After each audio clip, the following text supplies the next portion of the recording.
ইসলামের নামে ভ্রান্ত মতবাদ মুসলমান সমাজে ঢুকাইয়া মুসলমানে মারামারি কাটাকাটি করে এবার নীল নকশা নিয়ে কাজ শুরু করেছে গোপনে গোপনে। মদিনায় এই চেষ্টা করে ব্যর্থ হয়েছে, মক্কায় ব্যর্থ হয়েছে, বসরায় চেষ্টা করে ব্যর্থ হয়েছে, কুফায় চেষ্টা করে ব্যর্থ হয়েছে, সিরিয়ায় চেষ্টা করে ব্যর্থ হয়েছে, শেষ পর্যন্ত মিশরে গিয়া কিছু অল্প শিক্ষিত অশিক্ষিত মুসলমানদের মধ্যে তার এই মিশন চালু করেছে। মিশরের কিছু অল্প শিক্ষিত অশিক্ষিত মুসলমানদেরকে নিয়ে একটা মহা সমাবেশ করলো। সমাবেশ করে জিজ্ঞাসা করলো, আপনারা কি শুনেছেন ইয়ামান দেশের আব্দুল্লাহ ইবনে সাবা নামের একজন ইহুদি ধর্মের পণ্ডিত মদিনা শরীফে এসে হযরত উসমানের কাছে কলেমা পড়ে মুসলমান হয়েছে, শুনেছেন? তারা বলে, হ্যাঁ আমরা শুনেছি। তো বলে, আমি সেই আব্দুল্লাহ ইবনে সাবা। বড় ভালো কথা, আপনি ইহুদি ধর্মের পণ্ডিত ছিলেন, কলেমা পড়ে মুসলমান হয়েছেন, ভালো কথা। আমাদের মিশরে আসলেন কেন? বলে, তোমাদের মিশরে আসলাম, আমি তো নতুন মুসলমান, আমার ঈমান তাজা। তোমরা পুরাতন মুসলমান, তোমাদের ঈমানে গুণে ধরছে, তোমাদের ঈমানের গুণে ধরা ছাড়াইতা পাইছি। দয়া মুসলমানের ঈমান তাজা, আর পুরান মুসলমানের ঈমান গুণে ধরা, তোমাদের ঈমানের গুণে ধরা ছাড়াইতে আছে। তারা বললো, আমাদের ঈমানের কোন জায়গায় গুণে ধরছে? বলে, হ্যাঁ এটাই তো বলতেছি। বলি শোনো, তোমাদের ঈমানের কোন জায়গায় গুণে ধরছে আমি বলি শোনো। তোমরা বলো তো, হযরত আবু বকর রাসূলের রক্ত সম্পর্কীয় কোনো আত্মীয় ছিলেন? না, আবু বকর ছিলেন রাসূলের শ্বশুর। শ্বশুর কি রক্ত সম্পর্কীয় আত্মীয় হয়? না। মিশরের মুসলমানদেরকে কুখ্যাত মুনাফিক ইবনে সাবা জিজ্ঞাসা করলো, আবু বকর কি রাসূলের রক্ত সম্পর্কীয় কোনো আত্মীয় ছিলেন? তারা বলল না। জিজ্ঞাসা করলো, উমর কি রাসূলের রক্ত সম্পর্কীয় কোনো আত্মীয় ছিলেন? তারা বলল না। জিজ্ঞাসা করলো, উমরও রাসূলের শ্বশুর। জিজ্ঞাসা করলো, হযরত উসমান কি রাসূলের রক্ত সম্পর্কীয় কোনো আত্মীয় হন? উসমান ছিলেন রাসূলের জামাতা। জামাতা কি রক্ত সম্পর্কীয় আত্মীয় হয়? না। একজন একজন করে 3 খলিফার নাম ধরে মিশরের মুসলমানদের জিজ্ঞাসা করলো, তোমরা বলো এরা কেউ রাসূলের রক্ত সম্পর্কীয় আত্মীয় কিনা? তারা বললো না, এরা কেউ রাসূলের রক্ত সম্পর্কীয় আত্মীয়। এবার জিজ্ঞাসা করো, এবার বলো তো তোমরা, হযরত আলী রাসূলের আপন চাচাতো ভাই। আপনারা জানেন কি আলী রাসূলের আপন চাচাতো ভাই কি রক্ত সম্পর্কীয় আত্মীয় নয়? রক্ত সম্পর্কীয়। যে আলী রাসূলের রক্ত সম্পর্কীয় আত্মীয়, তাকে রাসূলের খলিফা না বানাইয়া, যে আবু বকর রাসূলের রক্ত সম্পর্কীয় আত্মীয় না, যে উমর রাসূলের রক্ত সম্পর্কীয় আত্মীয় না, যে উসমান রাসূলের রক্ত সম্পর্কীয় আত্মীয় না, এদেরকে যারা খলিফা বানাইছে এরা সবগুলি জালিম। 3 জনরে যারা খলিফা বানাইছে এরা সবগুলি তো সাহাবা। সবগুলি কাদেরকে জালিম আখ্যায়িত করলো? ওই সাহাবা সমালোচনার সূত্রপাত কুখ্যাত মুনাফিক ইবনে সাবা মুসলমানের ইতিহাসে শুরু করলো। সূরাতুল ফাতিহার 3 নম্বর আয়াত, মালিকি ইয়াউমিদ্দিন আয়াতে আল্লাহ দিন শব্দটাকে কর্মফল অর্থে ব্যবহার করেছে। সূরাতুল বাকারার 256 নম্বর আয়াতে আল্লাহ দিন শব্দকে কর্মফল অর্থে নয়, ধর্ম অর্থে ব্যবহার করেছে। সূরায়ে শূরার 13 নম্বর আয়াতে আল্লাহ দিন শব্দকে কর্মফল অর্থেও নয়, ধর্ম অর্থেও নয়, ইসলামের সহি আকীদা অর্থে ব্যবহার করেছে। আকিমুদ্দিনের মর্ম হলো তোমরা ইসলামের সহি আকীদায় অটল থাকো। আমি সেদিন বলেছি, আকীদা এটা ইসলামী পরিভাষা, বাংলায় বলা যায় মতবাদ। সহি আকীদা মানে বিশুদ্ধ মতবাদ। সূরায়ে শূরার 13 নম্বর আয়াতে যে আল্লাহ বলেছেন ইসলামের বিশুদ্ধ মতবাদে অটল থাকো, আকিমুদ্দিন, এখানে দিন শব্দকে আল্লাহ ইসলামের বিশুদ্ধ মতবাদ অর্থে ব্যবহার করেছে। বিশুদ্ধ মতবাদে অটল থাকার নির্দেশ দিয়েছেন আল্লাহ মুসলমানদের। তার কারণ যুগে যুগেই দেখা যায় বেশ কিছু মুসলমান নিজেদেরকে নিজেরা মুসলমান বলে দাবি করা সত্ত্বেও নানা রকম ভ্রান্ত মতবাদে বিশ্বাসী থাকে। মুসলমানেরা যেন ভ্রান্ত মতবাদে বিশ্বাসী না হয়, মুসলমানেরা যেন ইসলামের বিশুদ্ধ মতবাদে বিশ্বাসী থাকে, এর প্রতি গুরুত্ব আরোপ করে আল্লাহ বলেছেন, আকিমুদ্দিন, তোমরা ইসলামের বিশুদ্ধ মতবাদে অটল থাকো। উদাহরণস্বরূপ গত 2 দিন বলা হয়েছে, কিছু লোক ইসলামের নামে কুফরি মতবাদ পোষণ করে, কিছু লোক সুন্নিয়তের নামে কুফরি মতবাদ পোষণ করে, কিছু লোক তরিকতের নামে মারিফতের নামে কুফরি মতবাদ পোষণ করে। উদাহরণগুলি গত 2 দিনে আপনাদের সামনে আমি তুলে ধরেছি। যেমন ইসলামের নামে কুফরি মতবাদ পোষণকারী এক দল হলো কাদিয়ানী। এরা দাবি করে এদের ধর্ম ইসলাম, কিন্তু মতবাদ ইসলামই নয়, মতবাদ কুফরি। তেমনি ভাবে কিছু লোক নিজেদেরকে সুন্নি বলে দাবি করে, কিন্তু কুফরি মতবাদে বিশ্বাসী। কুফরি মতবাদে বিশ্বাসী হওয়ার নাম সুন্নি হওয়া নয়। আর কিছু লোক তরিকত বা মারিফতের বাহানায় কুফরি মতবাদ পোষণ করে। এ প্রসঙ্গে আমি এই সমস্ত মাজার পূজারী ভণ্ডদের একটা কুফরি গানের উদ্ধৃতি দিয়েছিলাম। তারা গানে বলে তাকে আল্লাহর দন রাসূলকে দিয়া, আল্লাহ গেলেন গায়েব হইয়া, রাসূলের দন খাজায় পাইয়া, শুইলেন গিয়া আজমিরে, কেউ ফিরে না খালি হাতে খাজা বাবার দরবারে। সেদিন আমি বলেছি যে আল্লাহর দন বলতে তোমরা কি বুঝাও? আল্লাহর দন বলতে যদি সম্পদ বুঝাও, আল্লাহ তো আসমান জমিনের সম্পদ রসুলকে দিয়েছেন বলেননি, বরং সূরায়ে মুনাফিকুনের 7 নম্বর আয়াতে আল্লাহ বলেছেন, ওয়ালিল্লাহি খাজাইনুস সামাওয়াতি ওয়াল আরদি ওয়ালাকিন্নাল মুনাফিকিনা লা ইয়াফকাহুন। আসমান জমিনের ধনভাণ্ডার রাসূলের নয়, আল্লাহ। কোন সূরার কত নম্বর আয়াত? সূরায়ে মুনাফিকুনের 7 নম্বর আয়াতে আল্লাহ বলেন, আসমান জমিনের ধনভাণ্ডার আল্লাহর। তোমরা কও রসুলকে দিয়া, আল্লাহ বলেন না, আমার। আসমানের ধনভাণ্ডার আমার, জমিনের ধনভাণ্ডার আমার। আসমান জমিনের ধনভাণ্ডার যে আল্লাহর, এই কথা বলার পরে আল্লাহ বলেন, ওয়ালাকিন্নাল মুনাফিকিনা লা ইয়াফকাহুন। মুনাফিকরা এই কথাটা বুঝে না। আসমান জমিনের ধনভাণ্ডার আল্লাহর, এই কথাটা মুমিনরা বুঝে, মুনাফিকরা বুঝে না। কাজেই মুমিনের কাজ হলো স্বীকার করো আসমান জমিনের ধনভাণ্ডার আল্লাহ, আর মুনাফিকের কাজ না আসমান জমিনের ধনভাণ্ডার আল্লাহর, এটা মুনাফিকরা বুঝে না। আল্লাহর ধন রাসূলকে দিয়া দিছেন। আসমান জমিনের ধনভাণ্ডার আল্লাহর মালিকানায় রয়েছে, এটা মুমিন মুসলমানের ইসলামের বিশুদ্ধ মতবাদ। ইসলামের বিশুদ্ধ মতবাদ হলো আসমান জমিনের ধনভাণ্ডার কার? এই কথাটা আল্লাহ বলেন মুনাফিকরা বুঝে না। কাজেই যারা বলে ধনভাণ্ডার আল্লাহ রাসূলকে দিয়া দিয়েছেন, এরা ইসলামের বিশুদ্ধ মতবাদে বিশ্বাসী নয়, কুফরি মতবাদে বিশ্বাসী। এরপরে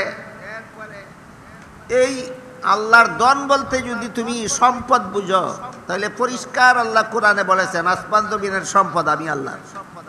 রাসূলকে দেয়নি। আর যদি আল্লাহর দন বলতে তুমি কুরআন হাদিসের ইলম বুঝো, সেই ব্যাপারে হাদিস শরীফে আল্লাহর রাসূল বলেছেন, ইন্নামা আনা কাসিমুন ওয়াল্লাহু ইউতি। কুরআন হাদিসের ইলম আল্লাহ আমাকে দান করেন আর আমি উম্মতের মধ্যে বিতরণ করি। খাজা বাবা কোথায়? কুরআন হাদিসের ইলম আল্লাহ রাসূলকে দান করেন, রাসূল খাজা বাবাকে দিয়া দেন না গোটা উম্মতের মধ্যে বিতরণ করেন? খাজা বাবা ঢুকলো কোন দিক দিয়ে? এরপরে যদি বলো যে না আল্লাহর দন বলতে সম্পদ বুঝাইনি, আমরা আল্লাহর দন বলতে আমরা কুরআন হাদিসের ইলমও বুঝাইনি। আল্লাহর দন বলতে আমরা বুঝাই বিশেষ মর্যাদা, বিশেষ মর্যাদা।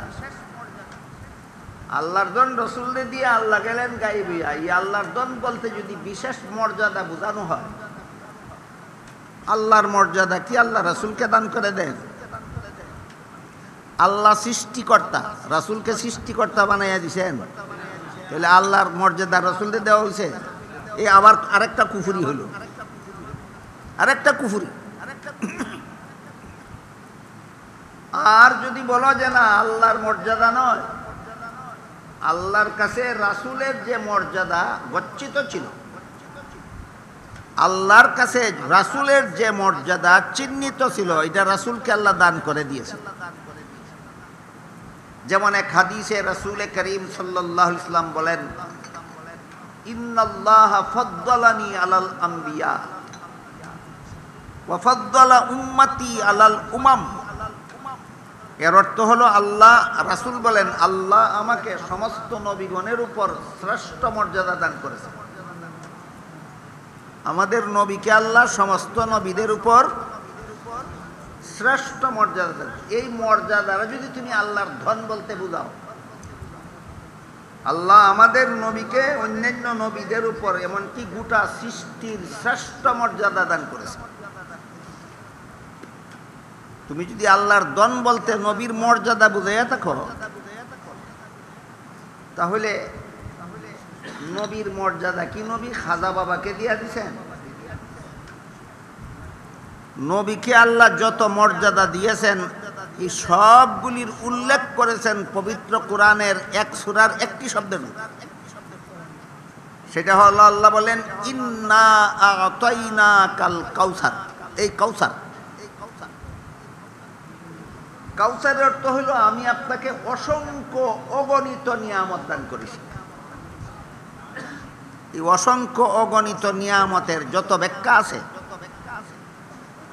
এর মধ্যে একটা ব্যাখ্যা হলো হাসরের মাঠে সমস্ত জগৎবাসীর হিসাব নিকাশ শুরু করার জন্য সুপারিশের অধিকার। হাসরের মাঠে সমস্ত জগৎবাসীর হিসাব নিকাশ শুরু করার জন্য সুপারিশের অধিকার কাউসার শব্দের এক ব্যাখ্যা, যে আল্লাহ আমাদের নবীকে দান করেছেন।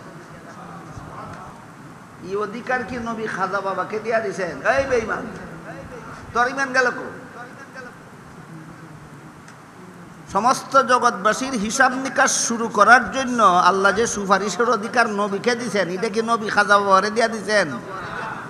এই অধিকার খাজা বাবারে নবী দিয়া দিয়েছেন, বিশ্বাস করলে ইমান থাকে। তাহলে গানটা কি মুর্শিদি গান না মুশরিকি গান? এই গানটা মুর্শিদি গান নয়, এটা মুশরিকি গান। কাউসার শব্দের আর এক অর্থ হইল মাকামে মাহমুদ। হাসরের মাঠে একটা সর্বোচ্চ মর্যাদার আসন আল্লাহ আমাদের নবীর জন্য বরাদ্দ করে রেখেছে। এই আসন একমাত্র আমাদের নবী ছাড়া আল্লাহ আর কাউকে দেবেন না। এই মর্যাদার আসনটাকে কুরআন হাদিসের ভাষায় বলে মাকামে মাহমুদ। আল্লাহ আমাদের নবীকে দিয়েছেন, আর নবী এই মকামে মাহমুদ খাজা বাবাকে দিয়া দিছেন। এই বেঈমানের বেঈমান, তোর গানের অর্থ ক?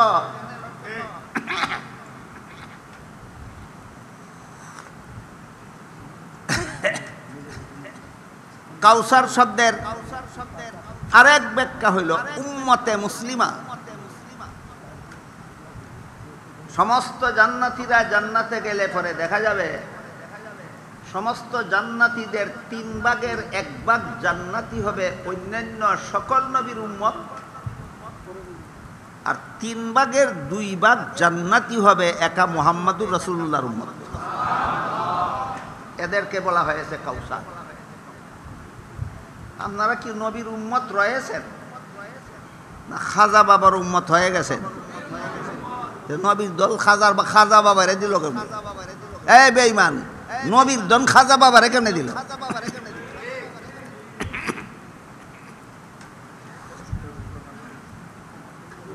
কাউসার শব্দের আরেক ব্যাখ্যা হলো কুরআন। আরেক ব্যাখ্যা কি? কুরআন।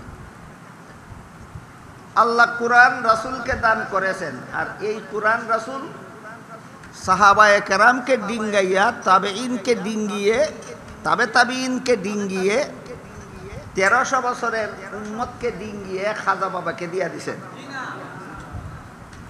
বুঝা থাকলে বলুন, গানটা কি মুর্শিদি গান না মুশরিকি গান?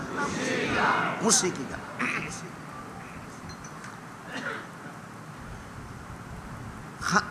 এরপরের গানের শেষ অংশ হইল কেউ ফিরে না খালি হাতে খাজা বাবার দরবারে। খাজা বাবার দরবারে গিয়া যে যা চাইব তাই পাইব। খাজা বাবার দরবারে গিয়া কেউ যদি সন্তান চায়, খাজা বাবাই যদি সন্তান দিয়া দেয়। খাজা বাবার দরবারে গিয়া কেউ যদি জান্নাত চায়, খাজা বাবাই যদি তারে জান্নাত দিয়া দেয়। খাজা বাবার দরবারে গিয়া যদি কেউ জাহান্নাম থেকে মুক্তি চায়, আর খাজা বাবাই যদি তারে জাহান্নাম থেকে মুক্তি দিয়া দেয়। আল্লাহ কোন কামের? বুঝে থাকলে বলুন, গান মুর্শিদি না মুশরিকি? এই জন্য আল্লাহ সূরা শুরার 13 নম্বর আয়াতে বলেন, আকিমুদ্দিন, ইসলামের নামে ভ্রান্ত মতবাদ পোষণ করো না, ইসলামের বিশুদ্ধ মতবাদে অটল থাকো। ভ্রান্ত মতবাদ 2 প্রকার। এক প্রকার ভ্রান্ত মতবাদের দ্বারা ঈমান থাকে না, কাফের হয়ে যায়, যেমন কাদিয়ানীরা। কোরআন বিরোধী কথা, হাদিস বিরোধী কথা, আল্লাহ বিরোধী কথা, রাসূল বিরোধী কথা যদি তোমার মতবাদে থাকে, তাইলে এই মতবাদ পোষণ করার কারণে তোমার ঈমান ইসলাম থাকবে না, তুমি বেঈমান কাফির হয়ে যাবে।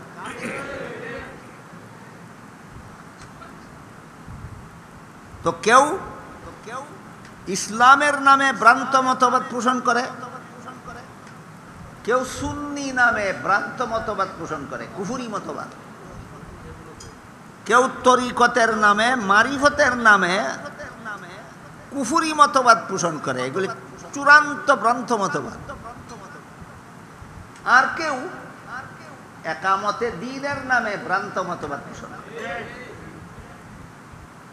কেউ ইসলামের নামে, কেউ সুন্নি নামে, কেউ তরিকতের নামে, কেউ একামতে দ্বীনের নামে, কেউ একামতে দ্বীনের নামে। এই একামতে দ্বীনের কথাটাই আল্লাহ সূরার 13 নম্বর আয়াতে বলেছেন, আকিমুদ্দিন। এরা এই আকিমুদ্দিন আয়াতকে এদের মনোগ্রাম বানায়, বানাইয়া বুকে লাগায়, লাগাইয়া কর্মী সম্মেলন করে নাকি কর্মী সম্মেলন আল্লাহই জানে।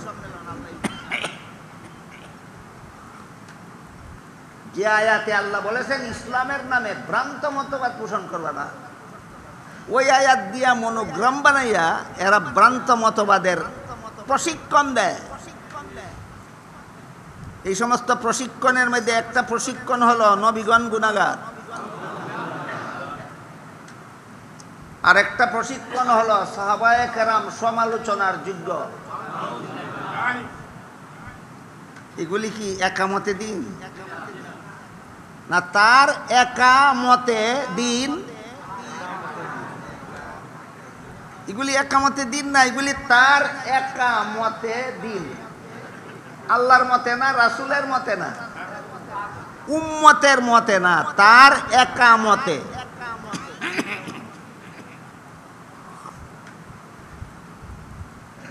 এর মধ্যে এই একামতে দিনের নামে যারা ভ্রান্ত মতবাদ পোষণ করে, এদের একটা ভ্রান্ত মতবাদ হলো নবীগণ গুনাহগার।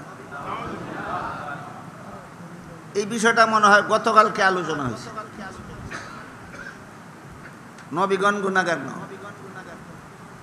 আল্লাহ বলেন লা ইয়ানালু আহদিজ জালিমিন, আমি কোনো গুনাহগারকে নবী বানাই না, আর যাদেরকে নবী বানাই এরা জীবনে কোনোদিন গুনাহ করে না। তবে যদি কোন নবীর জীবনের কোন ঘটনাকে গুনাহগার সাজাবার মতো ব্যাখ্যার সুযোগ থাকে, অথবা কোন নবীর নামের সাথে যদি গুনাহ শব্দ ব্যবহৃত হয় আর আপনি সেটাকে মূল অর্থেই গ্রহণ করে ফেলেন, তাহলে আল্লাহর নির্ধারিত সামগ্রিক মূলনীতি বজায় থাকে না ভেঙ্গে পড়ে? এইটাই প্রমাণ তোমার ব্যাখ্যা মন গড়া। মন গড়া ব্যাখ্যা করে যাচাই করার যত পদ্ধতি আছে এর মধ্যে একটা সহজ পদ্ধতি। আল্লাহ কতগুলি মূলনীতি নির্ধারণ করে দিয়েছে। কিয়ামত পর্যন্ত যত ব্যক্তি কোরআনের যত ব্যাখ্যা করবে, আল্লাহর মূলনীতি বজায় রেখে ব্যাখ্যা করতে হবে। এমন ব্যাখ্যা যদি করো যে ব্যাখ্যার দ্বারা আল্লাহর মূলনীতি লঙ্ঘন হয়ে যায়, প্রমাণ হয়ে যাবে তোমার ব্যাখ্যা মন গড়া।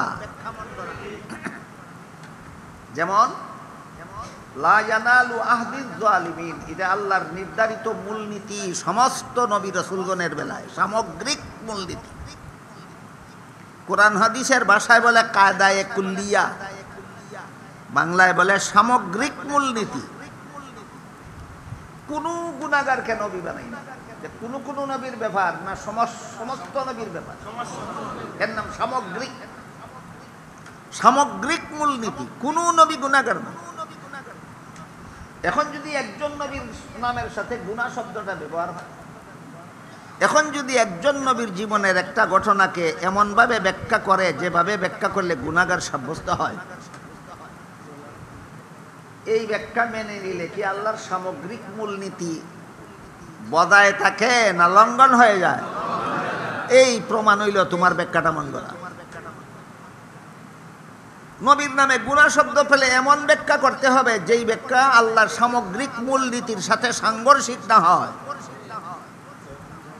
নবীর জীবনে এমন কোনো ঘটনা পেলে ঘটনার ব্যাখ্যা এমনভাবে করতে হবে যেভাবে ব্যাখ্যা করলে আল্লাহর মূলনীতি রক্ষা হয়, মূলনীতি যেন লঙ্ঘন না হয়।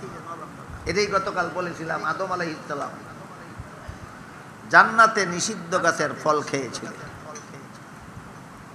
আপনি যদি এভাবে ব্যাখ্যা করেন আল্লাহর আদেশ নিষেধ লঙ্ঘন করলেই গুনাহ হয়, আদম তো লঙ্ঘন করলেন, এই তেলে বেগুনাহ রইলেন কোথায়? এইভাবে ব্যাখ্যা যদি করে, আপনার ব্যাখ্যাটা যদি আমি গ্রহণ করে ফেলি, আপনার এই ব্যাখ্যা আর আমার গ্রহণ করার দ্বারা আল্লাহর মূলনীতি ঠিক থাকে? ঠিক থাকে? সুতরাং এটা ভ্রান্ত মতবাদ। কি মতবাদ? কোন ব্যাখ্যা মতো কোন নবীকে গুনাহগার সাব্যস্ত করা ভ্রান্ত মতবাদ। যে কোনো ব্যাখ্যা মতো যে কোনো নবীকে গুনাহগার সাব্যস্ত করা কি মতবাদ? আল্লাহ বলেন ইসলামের বিশুদ্ধ মতবাদে অটল থাকো, ইসলামের নামে ভ্রান্ত মতবাদ পোষণ করবা না, মুসলমান সাবধান।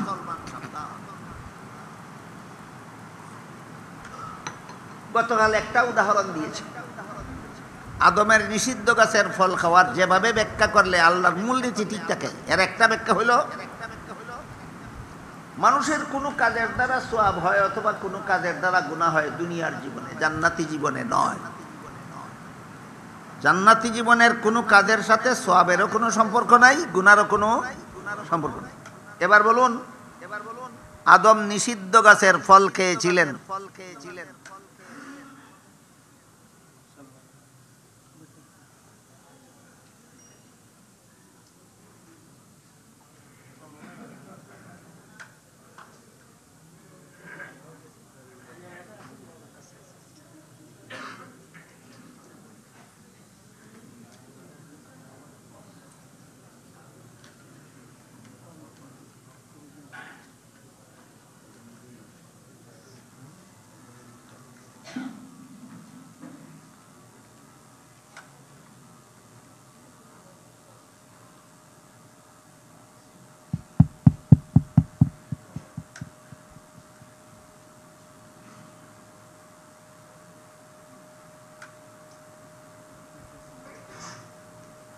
মসজিদের জানাজা না?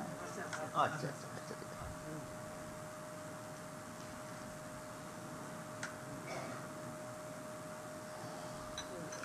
চাব হল কারেন্ট আইবার আগে আগে ক্লিয়ার হইবার আগে আগে একটা কথা কইলে এরে দিই। আজকে আমার 3 দিনের প্রোগ্রামের শেষ দিন। কাজে আমি আপনাদের অনেকের পক্ষ থেকে অনেক রকমের দোয়ার আবেদন থাকে। আজকে বয়ান শেষে আমি আপনাদেরকে সবাইকে নিয়ে একটু সংক্ষিপ্ত দোয়া করব। দোয়াতে যারা শরীক হওয়ার ইচ্ছা রাখেন বসা থাকবেন। 2 নম্বর কথা হলো, আমি বলেছি অন্যদিনও, আমি এখান থেকে বাড়িতে গিয়ে সেহরি খাইতে হয়। আমার অনেক চিকিৎসার ব্যাপার চেপার আছে, ওষুধ খাওয়া, ওষুধ ব্যবহার করা, ইঞ্জেকশন নেওয়া, এগুলি বাড়িতে না গিয়ে হয় না। কাজেই দোয়ার পরে যদি আপনারা মুসাফার জন্য চেষ্টা করেন, তাহলে আমার যে সময়টা নষ্ট হবে বাড়ি থেকে আমি সেহরি খাইতে পারবো। এই জন্য মেহরবানি করে দোয়ার পরে কেউ মুসাফার জন্য দয়া করে চেষ্টা করবে। শরীয়তের বিধান হইল, কেউ যদি একটা নেক কাজের ইচ্ছা রাখে কিন্তু চেষ্টা করে সুযোগ না পায়, আল্লাহ তাকে পুরাপুরি সওয়াব দিয়া দেন। যাদের মুসাফার ইচ্ছা ছিল সুযোগ পাইলেন না, সওয়াব কিছু কম হইব না পুরাপুরি? তাইলে তো আর এই আমার ক্ষতিটা করে আপনাদের কোনো লাভ নাই, সব তো পুরাই পাইবেন। আর যদি কেউ মনে করেন বলে আমার সওয়াবের দরকার নাই, আপনার ক্ষতিকরণই দরকার, তাইলে হাত বাড়াইবেন। কার কার সওয়াবের দরকার নাই, শুধু আমার ক্ষতিকরণ দরকার? আসুননি কেউ? তাহলে মেহরবানি করে কেউ হাত মুসাফার চেষ্টা করবেন, দোয়াতে শরীক হবেন। আমি আজকে আপনাদের সবাইকে নিয়ে দোয়া করবো ইনশাআল্লাহ।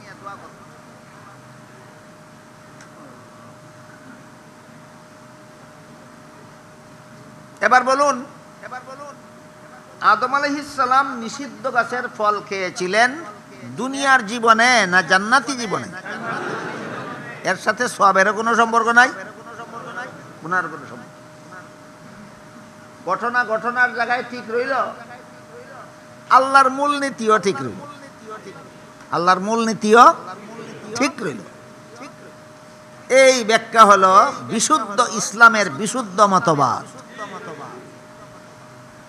আল্লাহ সূরা শুরার 13 নম্বর আয়াতে বলেছেন, আকিমুদ্দিন, তোমরা ইসলামের বিশুদ্ধ মতবাদে অটল থাকো, ইসলামের নামে ভ্রান্ত মতবাদ পোষণ করবে না। আরেকটা উদাহরণ,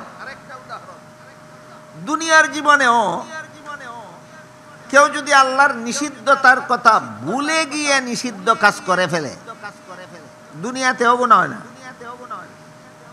যেমন রোজাদারকে আল্লাহ দিনের বেলায় খানাপিনা করতে নিষেধ করেছে। আপনারা কি জানেন? রোজাদারকে দিনের বেলায় খানাপিনা করার অনুমতি দিয়েছেন না নিষেধ করছে? তার রোজার কথা মনে নাই, ভুলে গিয়ে খানাপিনা যদি করে, আপনাদের জানা থাকতে বলুন কি পরিমাণ গুনাহ হয়? মোটেও না। কেন? জেনে শুনে খায়নি, ভুলে গিয়ে খায়। আদম সম্পর্কেও আল্লাহ বলেন, নাসিয়া আদম, আদম ভুলে গেল। তুমি ভুলে গেলে গুনাহ হয় না, তোমার বাপের বাপের বাপ 14 গোষ্ঠীর বাপ আদমে ভুলে গেলে গুনাহ হয়। তুমি কোরআন শিখছো কার কাছে? সুতরাং যে কোনো ব্যাখ্যা মতো নবীগণকে গুনাহগার সাব্যস্ত করা ইসলামী মতবাদ নয়, এটা ইসলামের নামে ভ্রান্ত মতবাদ। গতকাল বলেছি, নবীগণকে গুনাহগার সাব্যস্ত করার মতবাদ খ্রিস্টানদের কাছ থেকে আমদানি করা। কার কাছ থেকে আমদানি করা? খ্রিস্টানদের কাছে। লম্বা ইতিহাস, গতকাল সামান্য আলোচনা করেছি। খ্রিস্টানদের ধর্ম বিশ্বাস হলো প্রথম মানুষ আদম প্রথম পাপিষ্ঠ। কি ছিল তার পাপ? জান্নাতে নিষিদ্ধ গাছের ফল খাওয়া ছিল তার পাপ। বলুন কথাটা মুসলমানি মতবাদ না খ্রিস্টানি মতবাদ? এরপরে এই পাপিষ্ঠ আদমের বংশে যত নবী জন্মগ্রহণ করেছে সবগুলি নবী জন্মগত পাপিষ্ঠ। কার মতবাদ? নবীরারে পাপিষ্ঠ বলা খ্রিস্টানদের মতবাদ, মুসলমানের মতবাদ নয়। তাই আল্লাহ একজন নবীকে নিষ্পাপ বানাবার জন্য পাপিষ্ঠ আদমের বংশে জন্ম না দিয়া নিজের ঔরসে জন্ম দিলেন। ইনি হলেন হযরত ঈসা আলাইহিস সালাম। এটা খ্রিস্টানদের মতবাদ। আমার কাছে বই আছে, বইয়ে খ্রিস্টানরা লিখেছে যে খ্রিস্টানদের মতবাদ, মুসলমানি মতবাদ নয়। কাজে আমাদের ঈমান আকীদা স্বচ্ছ হওয়া দরকার, পরিষ্কার হওয়া দরকার। ইসলামী মতবাদ আমাদের বিশুদ্ধ হওয়া দরকার। ইসলামের বিশুদ্ধ মতবাদ, নবীরা গুনাহগার হন না, নবীরা হন আজীবন নিষ্পাপ। যত ব্যাখ্যামত নবীদেরকে গুনাহগার সাব্যস্ত করা হয় সবগুলি আল্লাহর সামগ্রিক মূলনীতির সাথে সাংঘর্ষিক। আল্লাহর নির্ধারিত সামগ্রিক মূলনীতির সাথে সাংঘর্ষিক, আল্লাহর মূলনীতির সাথে সাংঘর্ষিক ব্যাখ্যা, এটা সুস্পষ্ট ভ্রান্ত ব্যাখ্যা, ভ্রান্ত মত। এই একামতে দ্বীনওয়ালাদের এই একটা ভ্রান্ত মতবাদ, নবীদেরকে গুনাহগার সাব্যস্ত করে। একামতে দ্বীনের সাইনবোর্ডে, একামতে দ্বীনের লেভেলের আড়ালে এরা আরো যত ভ্রান্ত মতবাদ পোষণ করে। আর একটা ভ্রান্ত মতবাদ হলো সাহাবায়ে কেরামের সমালোচনা অপরাধ নয়। সাহাবায়ে কেরামের সমালোচনা কোনো দোষ না। আর হাদিস শরীফে আল্লাহর রাসূল সাল্লাল্লাহু আলাইহি ওয়াসাল্লাম বলেন, ইযা রাআইতুমুল্লাযীনা ইয়াসুব্বুনা আসহাবী ফাকুলু লানাতুল্লাহি আলা শাররিকুম। এর অর্থ হলো, হে আমার সাহাবাগণ, তোমরা যখন ওই সমস্ত লোকদের দেখতে পাবে যারা আমার সাহাবাদের সমালোচনা করে, তাদের বলে দিও সাহাবা সমালোচকদের উপর আল্লাহর লানত। সাহাবা সমালোচকদের উপর আল্লাহর লানত। এত পরিষ্কার কথা হাদিস শরীফে রাসূল বলে দেওয়ার পরও সাহাবায়ে কেরামের সমালোচনাকে যারা বৈধ মনে করে, এরা ইসলামের বিশুদ্ধ মতবাদে অটল না ভ্রান্ত, ইসলামের নামে ভ্রান্ত মতবাদে বিশ্বাসী। কোন স্লোগানের আড়ালে একামতে দ্বীন? কোন স্লোগান? একামত। আমি বলে দেখি এটা একামতে দ্বীন না, এটা তার একামতে দ্বীন।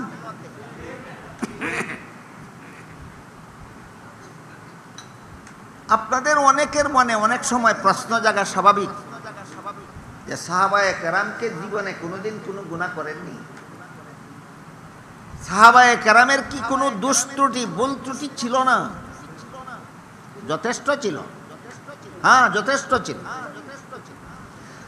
সাহাবায়ে কেরামের অনেকেই অনেক গুনাহ করেছিলেন, সাহাবায়ে কেরামের অনেকেই অনেক ভুল করেছিলেন, ত্রুটি বিচ্যুতি করেছিলেন। এরকম একটা ভুল ত্রুটির ঘটনা আপনাদের শোনাই, এরপরে আপনি সমালোচনাটা করবেন। সাহাবাদের একটা ভুলের কথা বলি, ভুলের ঘটনা শোনার পরে সমালোচনাটা করবেন। একবার রাসূল করিম সাল্লাল্লাহু আলাইহি ওয়াসাল্লাম সাহাবায়ে কেরামদেরকে নিয়ে একটা পরামর্শ সভায় বসলেন। পরামর্শ সভায় প্রত্যেক সদস্য যার যার মতামত স্বাধীনভাবে ব্যক্ত করার অধিকার নিয়ম।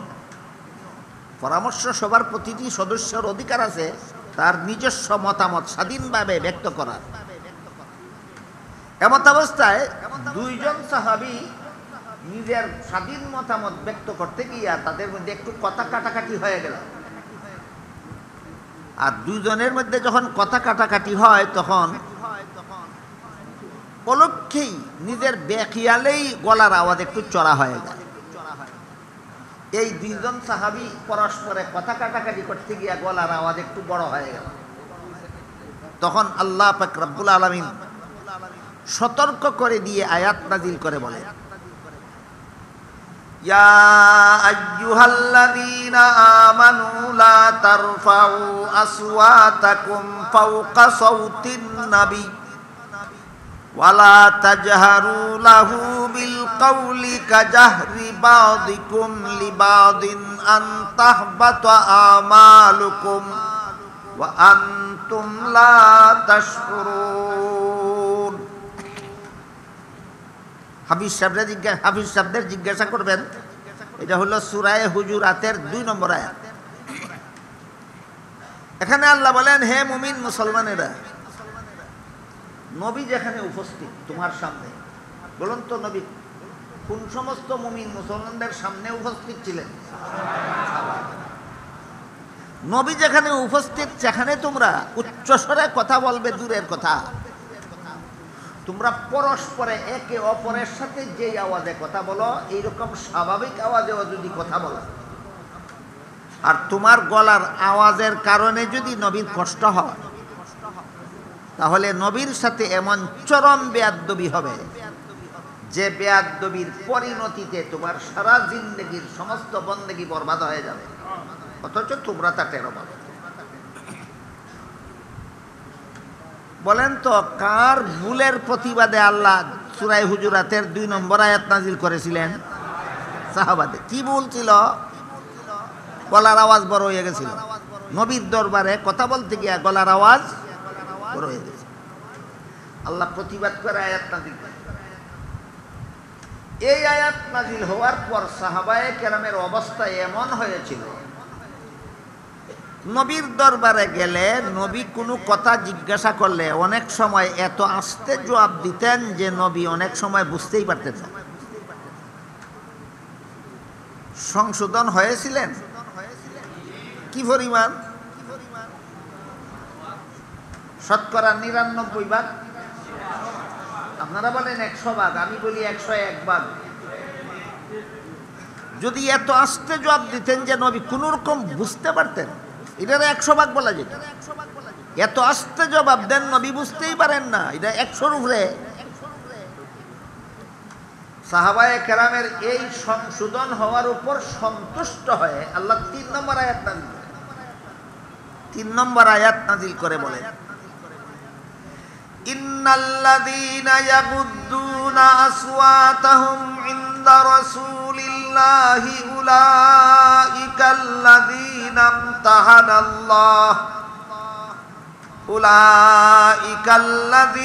ইমতাহানাল্লাহু কুলুবাহুম লিত্তাকওয়া লাহুম মাগফিরাতুন ওয়া আজরুন আযীম। এর অর্থ হলো, আল্লাহ বলেন, এটা কোন সূরার কত নম্বর আয়াত? হুজুরাতের 3 নম্বর আয়াত। আল্লাহ বলেন, নিশ্চয়ই যারা নবীর রাসূলের দরবারে আসতে কথা বলে। আগের আয়াত বুঝে থাকলে বলুন, আগের আয়াত নাজিল হওয়ার পরে রাসূলের দরবারে আসতে কথা বলে কারা? আল্লাহ বলেন, নিশ্চয়ই যারা রাসূলের দরবারে আসতে কথা বলে। আল্লাহ এদের অন্তরকে তাকওয়ার ব্যাপারে পরীক্ষা করেছে। উলাইকাল্লাযীনা ইমতাহানাল্লাহু কুলুবাহুম লিত্তাকওয়া লাহুম মাগফিরাতুন। এই 2টা শব্দ মনে রাখবেন, লাহুম মাগফিরাতুন, লাহুম মাগফিরাতুন, লাহুম মাগফিরাতুন। এরা যেই রকম সংশোধন হওয়া হয়েছে, এদের সংশোধন হওয়ার উপর আমি আল্লাহ সন্তুষ্ট হয়ে যত ত্রুটি বিচ্যুতি ভুল খাতা গুনাহ করেছিল মাফ করে দিলাম, মাফ করে দিলাম, মাফ করে দিলাম।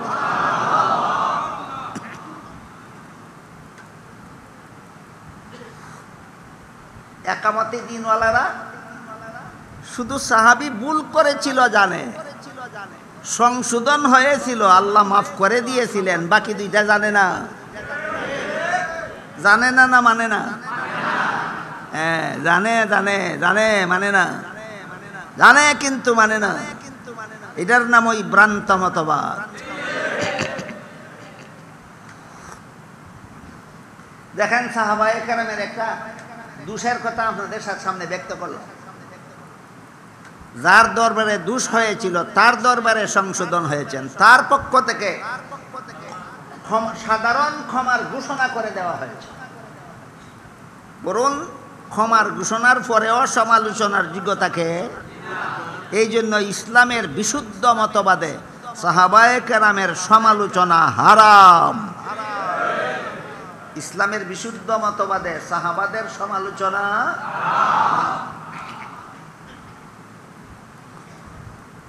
কেউ যখন গুনাহ করার পরে যথারীতি তওবা করে আল্লাহর দরবার থেকে গুনাহ মাফ করাইয়া লয়, হাদিস শরীফে আল্লাহ রাসূল বলেন আত-তাইবু মিনাজ যামবি কামাল্লা যামবালাহু, তওবা করে যারা গুনাহ ছেড়ে দেয় তারা আবার বেগুনাহ হয়ে যায়। তওবা করে যারা গুনাহ ছেড়ে দেয় তারা আবার বেগুনাহ হয়ে যায়। নবীগণ বেগুনাহ, সাহাবাগণ বেগুনাহ, বেশ কম আছে। নবীগণ জীবনে কোনোদিন গুনাহ না করে বেগুনাহ, আর সাহাবায়ে কেরাম সমস্ত গুনাহ তওবা করে মাফ করাইয়া বেগুনাহ। বলুন কোন দল গুনাহগার রইল? তাইলে দুই বেগুনার মধ্যে বেশ কম আছে। একদল গুনাহ না কইরা বেগুনাহ, আর এক দলে গুনাহ মাফ করাইয়া বেগুনাহ। প্রথম দলকে বলা হয় মাসুম, আর দ্বিতীয় দলের উপাধি হইল মাগফুর। এই দুইটা পরিভাষা মনে রাখতে হবে। নবীগণ জীবনে কোনোদিন গুনাহ করেননি, তাদের উপাধি মাসুম। সাহাবাগণ যত গুনাহ করেছিলেন সংশোধন হয়ে আল্লাহর কাছ থেকে মাফ করাইয়া নিছেন, এই জন্য তাদের উপাধি হলো মাগফুর। মাগফুর মানে ক্ষমাপ্রাপ্ত। ওই যে সূরা হুজুরাতের 3 নম্বর আয়াতে আল্লাহ বলেছেন লাহুম মাগফিরাতুন, লাহুম মাগফিরাতুন, লাহুম মাগফিরাতুন, এদেরকে মাফ করে দিলাম, মাফ করে দিলাম, মাফ করে দিলাম। যার দরবারে ত্রুটি হয়েছিল তিনি মাফ করে দিলেন। তুমি মাফ না করনেওয়ালাটাকে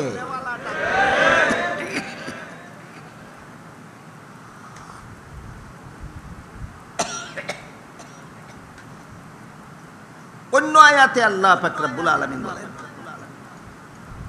মুহাম্মাদুর রাসূলুল্লাহি ওয়াল্লাযীনা মাহু আশিদ্দাউ আলাল কুফফারি রুহামাউ বাইনাহুম। মুহাম্মাদুর রাসূলুল্লাহ এবং তার সঙ্গী সাথীগণ, একটু দয়া করে বলবেন মুহাম্মাদুর রাসূলুল্লাহর সঙ্গী সাথীগণ কারা? হ্যাঁ, মুহাম্মাদুর রাসূলুল্লাহর সঙ্গী সাথীগণ।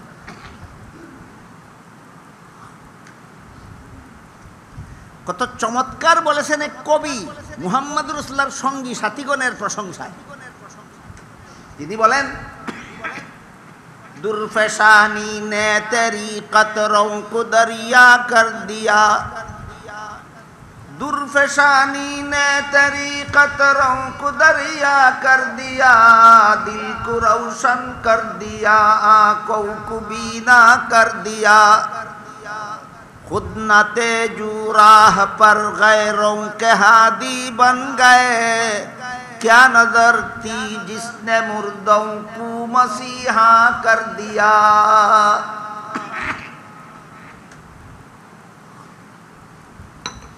আল্লাহ বলেন মুহাম্মাদুর রাসূলুল্লাহি ওয়াল্লাযীনা মাআহু, মুহাম্মাদুর রাসূলুল্লাহ এবং তার সঙ্গী সাথীগণ। আমি আশা করি কারো বোঝার বাকি নাই মুহাম্মাদুর রাসূলুল্লাহর সঙ্গী সাথীগণ কারা? সাহাবায়ে। এরা বিশেষ দুইটা গুণে গুণান্বিত, বিশেষ দুইটা গুণে গুণান্বিত। একটা গুণ হলো আশিদ্দাউ আলাল কুফফার, সন্ত্রাসী বেঈমানদের মোকাবেলায় কঠোর। সব বেঈমানদের বেলায় না, না, সব বেঈমানদের বেলায় কঠোর হবেন কিভাবে? যেখানে আল্লাহ সূরাতুল বাকারা 256 নম্বর আয়াতে বলে দিয়েছেন লা ইকরাহা ফিদ্দিন, সমস্ত ধর্মাবলম্বীরা আপন আপন ধর্ম পালনে স্বাধীন। আল্লাহ যেখানে স্বাধীনতা দিয়েছেন, আপনি কঠোর হওয়ার কোনো অধিকার আছে? কাজেই ও মুসলমানরা দুই প্রকার। এক প্রকার হইল শান্তিপ্রিয় অমুসলমান, আর এক প্রকার হইল সন্ত্রাসী অমুসলমান। শান্তিপ্রিয় অমুসলমানদের বেলায় আল্লাহ বলেছেন লা ইকরাহা ফিদ্দিন, স্বাধীনভাবে এদেরকে এদের ধর্ম পালন করতে দাও। আর সন্ত্রাসী অমুসলমানদের বেলায় আল্লাহ বলেন মুহাম্মাদুর রাসূলুল্লাহি ওয়াল্লাযীনা মাহু আশিদ্দাউ আলাল কুফফারি রুহামাউ বাইনাহুম। মুহাম্মাদুর রাসূলুল্লাহ এবং তার সঙ্গী সাথীগণ দুইটা বিশেষ গুণে গুণান্বিত। এক নম্বর গুণ হলো সন্ত্রাসী বেঈমানদের বেলায় কঠোর। সন্ত্রাসী বেঈমানদের বেলায় দ্বিতীয় গুণ হলো রুহামা বাইনাহুম, নিজেরা পরস্পরে সদয়, একে অপরের প্রতি সদয়। মুহাম্মদুর রাসূলুল্লাহ এবং তার সঙ্গী সাথীগণের বিশেষ দুই গুণের প্রথম গুণ হলো সন্ত্রাসী বেঈমানদের মোকাবেলায় কঠোর, আর নিজেদের বেলায় পরস্পরে সদয়। এই যে বিশেষ দুইটা গুণের কথা আল্লাহ নবীর সমস্ত সঙ্গী সাথীগণের বেলায় উল্লেখ করেছেন। এই দুইটা গুণ থেকে বঞ্চিত ছিলেন হযরত মুয়াবিয়া। আল্লাহর কোরআনে ঘোষিত সাহাবাদের দুই গুণ থেকে মুয়াবিয়া বঞ্চিত ছিলেন। মুয়াবিয়া কতটুকু বঞ্চিত ছিলেন এবার একটা কাহিনী বলি শুনুন। একবার মুনাফিকরা চক্রান্তের মাধ্যমে হযরত আলী এবং হযরত মুয়াবিয়ার মধ্যে একটা বিরোধ বাঁধায় দিল। এই চক্রান্তের ইতিহাস অনেক লম্বা। মুনাফিকদের চক্রান্ত বুঝতে পেরে আলী মুয়াবিয়া আপোষের বৈঠকে বসেছেন। আলীর পক্ষে যে সৈনিক ছিল তারাও বৈঠকে উপস্থিত ছিল, মুয়াবিয়ার পক্ষে যে যারা সৈনিক ছিল তারাও বৈঠকে উপস্থিত। বসা মাত্রই দেখা গেল কারো ভিতরে কারো প্রতি কোনো হিংসা বিদ্বেষ নাই, শুধু মুনাফিকদের ভুল বুঝাবার কারণে বিরোধটা সৃষ্টি হয়েছিল। কাজেই তারা আপোষ মীমাংসায় নিষ্পত্তি করে আলী মুয়াবিয়া দুজন বৈঠক থেকে উঠেছে। মুনাফিকরা দেখলো এই দুইজনের মধ্যে বিরোধ বাঁধাইছিলাম, দুইজনে আপোষ করে নিছে, এখন সমাজে আমরা সমাজের মারামারি কাটাকাটি বজায় রাখবো কিভাবে? কাজে এই আপোষ থাকতে দেওয়া যাবে না। আলী তার সেনাবাহিনী নিয়ে তার পথে রওনা হইলেন, মুয়াবিয়া তার সেনাবাহিনী নিয়ে তার পথে রওনা হইলেন রাতের অন্ধকারে। মুনাফিকের দল আলীর সেনাবাহিনীর উপর রাতের অন্ধকারে তীর নিক্ষেপ করতে লাগলো, মুনাফিকের দল মুয়াবিয়ার সেনাবাহিনীর উপর রাতের অন্ধকারে তীর নিক্ষেপ করতে লাগলো। আলীর সৈনিকরা মনে করলো, দেখছো কত বড় দুঃখাবাজি করলো আমাদের সাথে, মিটিংয়ে বসে বলে আফুস আর বিদায়ের সময় মারলো তীর। বলুন তো মুয়াবিয়ার দলে তীর মারছিল না মুনাফিকের দলে? মুয়াবিয়ার দলের উপর আলীর দলে তীর মারছিল না মুনাফিকের দলে? এইভাবে মুনাফিকরা সাহাবায়ে কেরামের মধ্যে বিরোধ বাঁধাইতো। আমি কি আপনাদেরকে মুনাফিকরা সাহাবাদের মধ্যে বিরোধ কিভাবে বাঁধাইতো তার রূপরেখাটা বুঝাতে পারলাম? সাহাবারা পরস্পরে হিংসুক ছিলেন, এই জন্য বিরোধ ছিল না মুনাফিকরা বিরোধ বাঁধাইতো? তারা ছিলেন পরস্পরে সদয়। এই পরস্পরে আলীর দল পরস্পরে সদয় ছিলেন, আলীও পরস্পরে সদয় ছিলেন, শুধু মুয়াবিয়া ছিলেন নিষ্ঠুর। নিষ্ঠুর না? তাইলে মুয়াবিয়ার একটা কাহিনী শুনুন। আলী মুয়াবিয়ার মধ্যে যখন মুনাফিকরা বিরোধ বাঁধিয়েছিল, তখন তৎকালীন বিশ্বের রোম দেশের খ্রিস্টান বাদশাহ মুয়াবিয়ার কাছে পত্র পাঠাইলেন, বলল আমি শুনেছি আলীর সাথে আপনার বিরোধ বেঁধেছে, তাই আলীর বিরুদ্ধে আপনাকে যুদ্ধে বিজয়ী করাবার জন্য আমি আপনাকে সেনাবাহিনী দিয়া এবং অস্ত্র শস্ত্র দিয়া সাহায্য করতে চাই, আপনি অনুমতি দিলেই পাঠিয়ে দেব। খ্রিস্টান বাদশাহ রোম দেশের আলীর বিরুদ্ধে সেনাবাহিনী দিয়া এবং অস্ত্র দিয়া মুয়াবিয়াকে সাহায্য করতে চায়, তাকে তিনি অনুমতি দিলেই পাঠাতে দেবেন। চিঠির জবাবে মুয়াবিয়া লিখলেন, এই রোমের লাল কুত্তা, রোমের বাদশারে তিনি প্রথম সম্বোধনটাই করেছিলেন, এই রোমের লাল কুত্তা, এই রোমের লাল কুত্তা। আলী একজন মুসলমান, আমি মুয়াবিয়া একজন মুসলমান।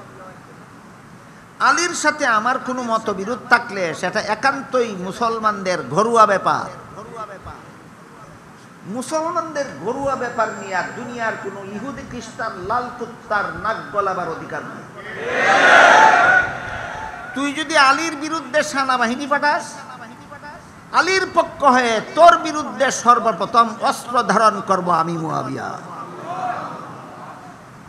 সুতরাং মুয়াবিয়া ছিলেন সাহাবাদের মধ্যে নিষ্ঠুর না সদয়? এবার বলুন, কোরআনে আল্লাহ মুহাম্মদুর রাসূলুল্লাহ এবং সাহাবায়ে কেরামের কতটা বিশেষ গুণের কথা বলেছিলেন? একটা হলো সন্ত্রাসীদের বেলায় কঠোর, আরেকটা হলো নিজেদের বেলায় সদয়।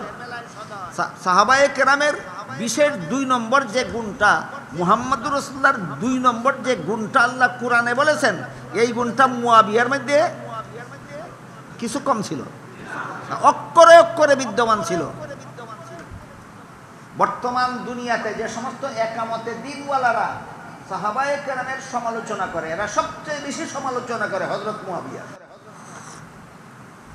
মুয়াবিয়া এই একামতে দিনওয়ালাদের দৃষ্টিতে সবচেয়ে বেশি খারাপ। তাদের ভাষায় এই সবচেয়ে খারাপ সাহাবীটার গুণ যদি বর্তমান দুনিয়ার মুসলমানদের কাছে থাকতো, ফিলিস্তিনি মুসলমানদের এই দুর্গতি হইত না। সবচেয়ে খারাপ সাহাবী মুয়াবিয়ার গুণটা যদি বর্তমান দুনিয়ার মুসলমানদের কাছে থাকতো, বার্মার মুসলমানদের এই দুর্গতি হইত না।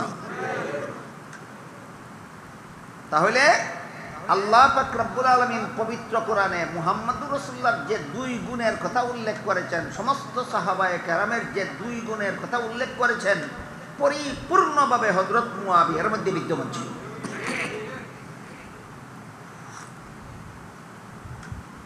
প্রত্যেক বছর মুহররম মাস আসলে পরে আমাদের সমাজের কিছু সাধারণ মুসলমান, এমনকি কিছু শিক্ষিত মুসলমানও একটা উপন্যাস বই পড়ে। এই উপন্যাস বইটার নাম হলো বিষাদ সিন্ধু। বিষাদ মানে দুঃখ, আর সিন্ধু মানে সাগর, দুঃখের সাগর। এটার লেখকের নাম হইল মীর মুশাররফ। সে শিয়া সম্প্রদায়ের। এই মীর মুশাররফ, শিয়া মীর মুশাররফ বিষাদ সিন্ধু বইয়ের মধ্যে হযরত মুয়াবিয়া রাদিয়াল্লাহু তাআলা আনহুকে অকথ্য ভাষায় গালিগালাজ করেছে। এই বই আমাদের সাধারণ মুসলমানেরা মুহররম মাসে লাইব্রেরি থেকে কিনে আর মুয়াবিয়ার বিরুদ্ধে আরোপিত মিথ্যা অপবাদগুলি পড়ে আর চোখের পানি দিয়া বুক বাসায়।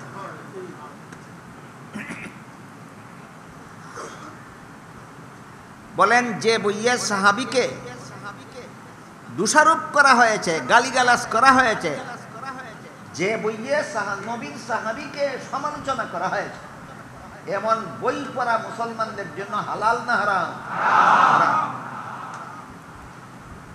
আমাকে আজকে একজন হিতাকাঙ্ক্ষী পরামর্শ দিয়েছেন যে আপনি তো বলে যাচ্ছেন, শ্রোতাদের কর্তব্য কি সেটাও বলুন। আমি বলে যাচ্ছি, বিষাদ সিন্ধুর মধ্যে সাহাবীকে গালি দেওয়া হয়েছে, এই বই পড়া হারাম। আপনাদের কর্তব্য কি সেটাও আবার আমার বলে দিতে হবে? বলুন, আপনাদের এই পর্যায়ে আপনাদের কোনো কর্তব্য নাই? কি কর্তব্য? বই শুধু পড়বেন না, এটা কর্তব্য নয়। আমি বলতে চাই, বিষাদ সিন্ধু আগুন দিয়ে জ্বালিয়ে দেবেন।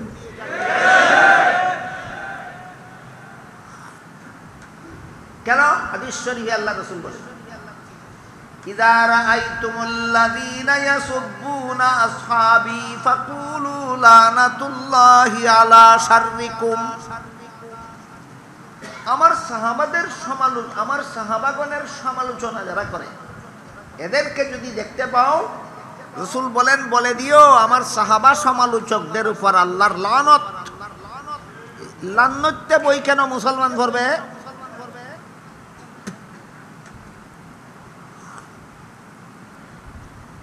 আমাদের পড়তে হবে শয়তানি কথাগুলির দাঁত ভাঙ্গা জবাব দেওয়ার জন্য। আপনারা শয়তানি কোন কোন কথার মধ্যে কি পরিমাণ শয়তানি আছে বুঝবেনও না, জবাব দিবেন দূরের কথা, ভ্রান্ত মতবাদে বিশ্বাসী হয়ে নিজেদের ঈমান বরবাদ করে ফেলবেন।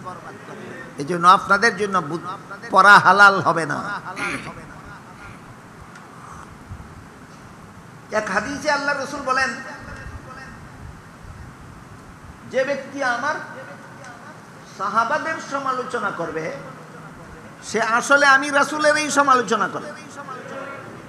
আর যে আমি রাসূলের সমালোচনা করে, সে আসলে আল্লাহর এই সমালোচনা করে।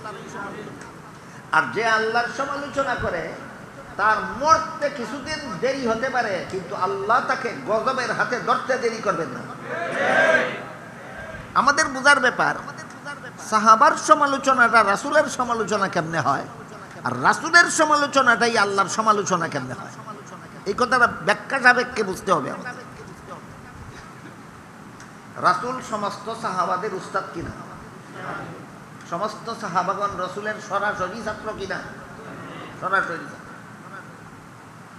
এখন যদি কেউ বলে উস্তাদ যেমন তেমন ছাত্রগুলি বড় খারাপ, তাহলে উস্তাদের প্রশংসা হয়। এই জন্য রাসূল বলেন, আমার সাহাবাদের সমালোচনা যে করে সে আমি রাসূলের। ছাত্র খারাপ পানি উস্তাদে ছাত্র করতে পারছে না, উস্তাদের মানে ছাত্র করার যোগ্যতা নাই, উস্তাদটা খারাপ, এই জন্য তার ছাত্র খারাপ। এই খারাপ লোকটারে উস্তাদ বানাইল কে? তাহলে তো ওইটাও খারাপ। এই জন্য রাসূল বলেন, আমার সাহাবাদের সমালোচনা যে করলো সে আমি রাসূলেরই সমালোচনা করলো, আমি রাসূলের সমালোচনা যে করলো সে আল্লাহরই সমালোচনা করলো। আর যে আল্লাহর সমালোচনা করলো তার মরতে কিছুদিন দেরি হতে পারে, কিন্তু আল্লাহ তাকে গজবের হাতে ধরতে দেরি করবেন না।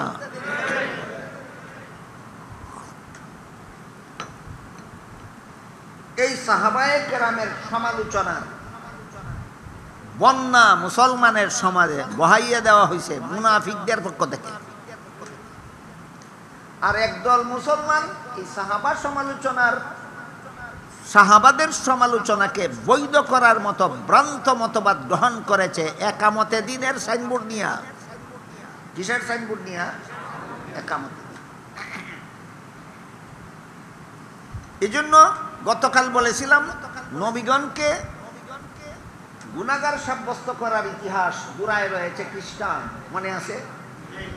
নবীগণকে গুনাহগার সাব্যস্ত করার ইতিহাসের গুড়ায় রয়েছে কারা? খ্রিস্টান। সাহাবাগণের সমালোচনার দ্বার উদ্ঘাটনের গুড়ায় রয়েছে মুনাফিক। সাহাবায়ে কেরামের সমালোচনার ইতিহাসের গুড়ায় রয়েছে। এবার সেই ইতিহাসটা একটু শোনাই আপনাদের। মুহাম্মাদুর রাসূলুল্লাহ সাল্লাল্লাহু আলাইহি ওয়াসাল্লামের যুগে দুনিয়ার কোনো মুসলমান কোনো সাহাবাদের সমালোচনা করত না। হযরত আবু বকর সিদ্দিক রাদিয়াল্লাহু আনহুর যুগে দুনিয়ার কোনো মুসলমান কোনো সাহাবীর সমালোচনা করেনি। হযরত উমর ফারুক রাদিয়াল্লাহু আনহুর যুগের কোনো মুসলমান নবীর কোনো সাহাবীর সমালোচনা করেনি। তিন যুগ গেছে, তিন যুগের মুসলমান সাহাবা সমালোচনার লানত থেকে পবিত্র। কত যুগের মুসলমান? তিন যুগের মুসলমান সাহাবা সমালোচনার লানত থেকে পবিত্র ছিল। নবীর যুগের মুসলমান হযরত আবু বকর সিদ্দিক রাদিয়াল্লাহু আনহুর যুগের মুসলমান আর হযরত উমর ফারুক রাদিয়াল্লাহু আনহুর যুগের। এই জন্য সাহাবায়ে কেরাম বিশুদ্ধ মতবাদে ঐক্যবদ্ধ ছিলেন। সাহাবায়ে কেরাম ছিলেন বিশুদ্ধ মতবাদে ঐক্যবদ্ধ। মুসলমান যদি বিশুদ্ধ মতবাদে ঐক্যবদ্ধ থাকে তাইলে দুনিয়ার জীবনে যত উপকারিতা লাভ করতে পারে এর মধ্যে উল্লেখযোগ্য উপকার হইল দুইটা। এক নম্বর, সমস্ত মুসলমান যদি বিশুদ্ধ মতবাদে ঐক্যবদ্ধ থাকে তাহলে মুসলমানে কুন্দল হানাহানি মারামারি কাটাকাটি হয় না, একটা উপকার। আর একটা উপকার হইল মুসলমান ঐক্যবদ্ধ থাকলে কোনো বেঈমান কাফির মুসলমানদের উপর হামলা করার সাহস পায় না। যেমন তেমন উপকার। বিশুদ্ধ মতবাদে মুসলমান ঐক্যবদ্ধ থাকার দুইটা উপকারিতা কি যেমন তেমন নাম মহামূল্যবান। এক নম্বর উপকারিতা, নিজেরাই মারামারি কাটাকাটি হয় না। দুই নম্বর উপকারিতা হইল শত্রুরা হামলা করার সাহস পায় না। এইরকম নিরাপদ অবস্থায় মুসলমানের তিন যুগ চলে গেল। নবীর যুগ, হযরত আবু বকরের যুগ, হযরত উমরের যুগ। মুসলমানেরা দুনিয়াতে এত শান্তির সাথে বসবাস করতেছে দেখে এক কুখ্যাত ইহুদির গায়ে জ্বালা ধরেছিল। তার বাড়ি ছিল এমন দেশে, নাম ছিল আব্দুল্লাহ বিন সাবা, সংক্ষেপে ইবনে সাবা বলা।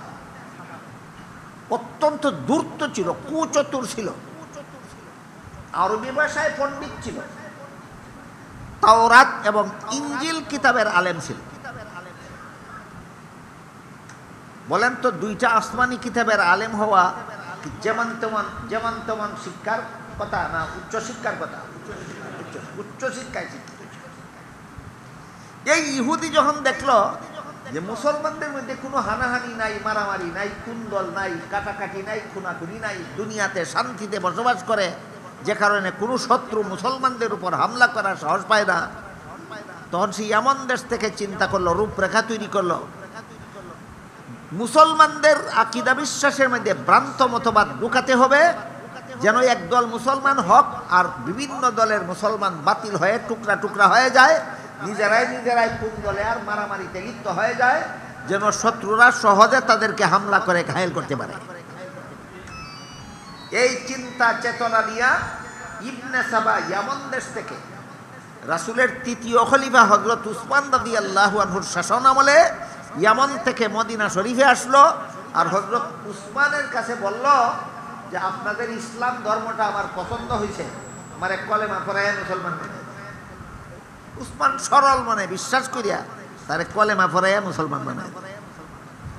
বলুন সে কি সত্য ইসলাম গ্রহণ করতে এসেছে, না মুসলমানদের মধ্যে ভ্রান্ত মতবাদ ঢুকাইয়া মুসলমানদের মধ্যে ফাটল সৃষ্টি করতে এসেছে? ফাটল সৃষ্টি করতে মুনাফিক। উমর হযরত উসমান তো তার মনের খবর জানেন না, তিনি সরল মনে তারে কলেমা পড়াই দিয়েছেন।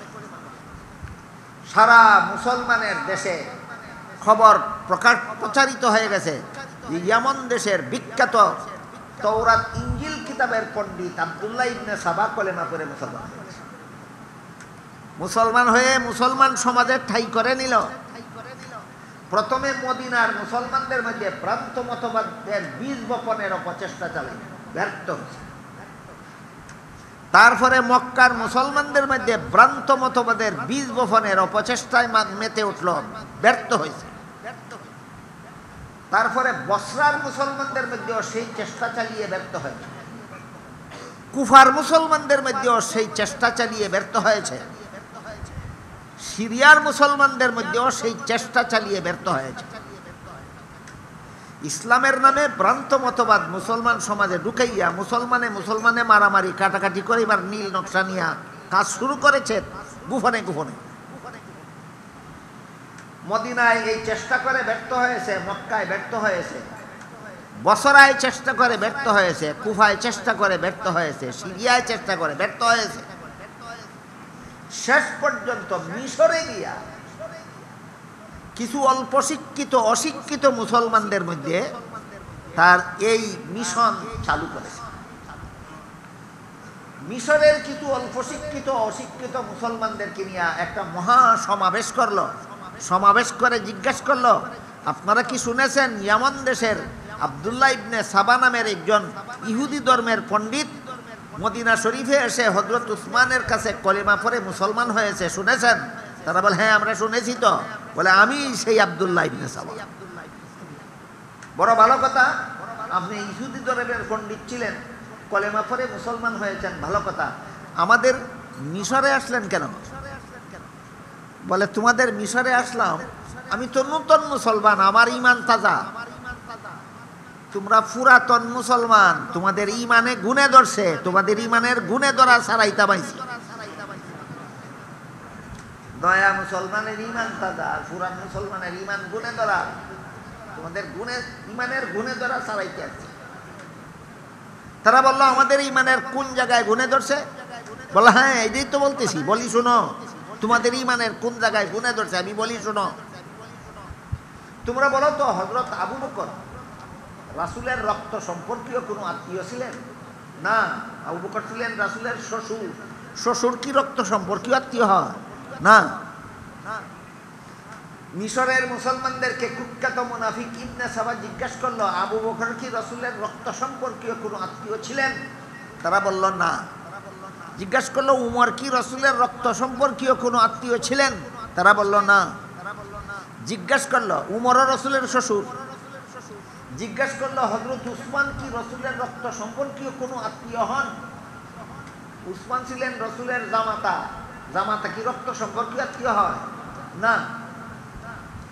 একজন একজন করে 3 খলিফার নাম ধরে মিশরের মুসলমানদের জিজ্ঞাসা করলো, তোমরা বলো এরা কেউ রাসূলের রক্ত সম্পর্কীয় আত্মীয় কিনা? তারা বললো না, এরা কেউ রাসূলের রক্ত সম্পর্কীয় আত্মীয়। এবার জিজ্ঞাসা করো, এবার বলো তো তোমরা, হযরত আলী রাসূলের আপন চাচাতো ভাই। আপনারা জানেন কি আলী রাসূলের আপন চাচাতো ভাই কি রক্ত সম্পর্কীয় আত্মীয় নয়? রক্ত সম্পর্কীয়।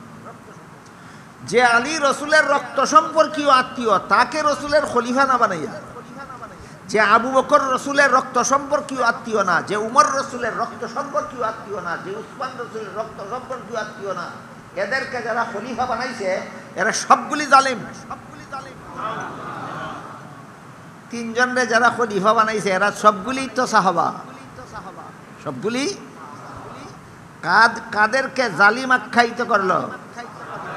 ওই সাহাবা সমালোচনার সূত্রপাত কুখ্যাত মুনাফিক ইবনে সাবা মুসলমানের ইতিহাসে শুরু করলো। ইতিহাস বুঝে থাকলে বলুন, সাহাবাদের সমালোচনার সূত্রপাত করেছিল কোন সচ্চা মুসলমান না মুসলমান নামধারী এক কুখ্যাত মুনাফিক? সুতরাং সাহাবাদের সমালোচনা করা মুসলমানের কাজ নয়, সাহাবাদের সমালোচনা করা মুনাফিকের কাজ।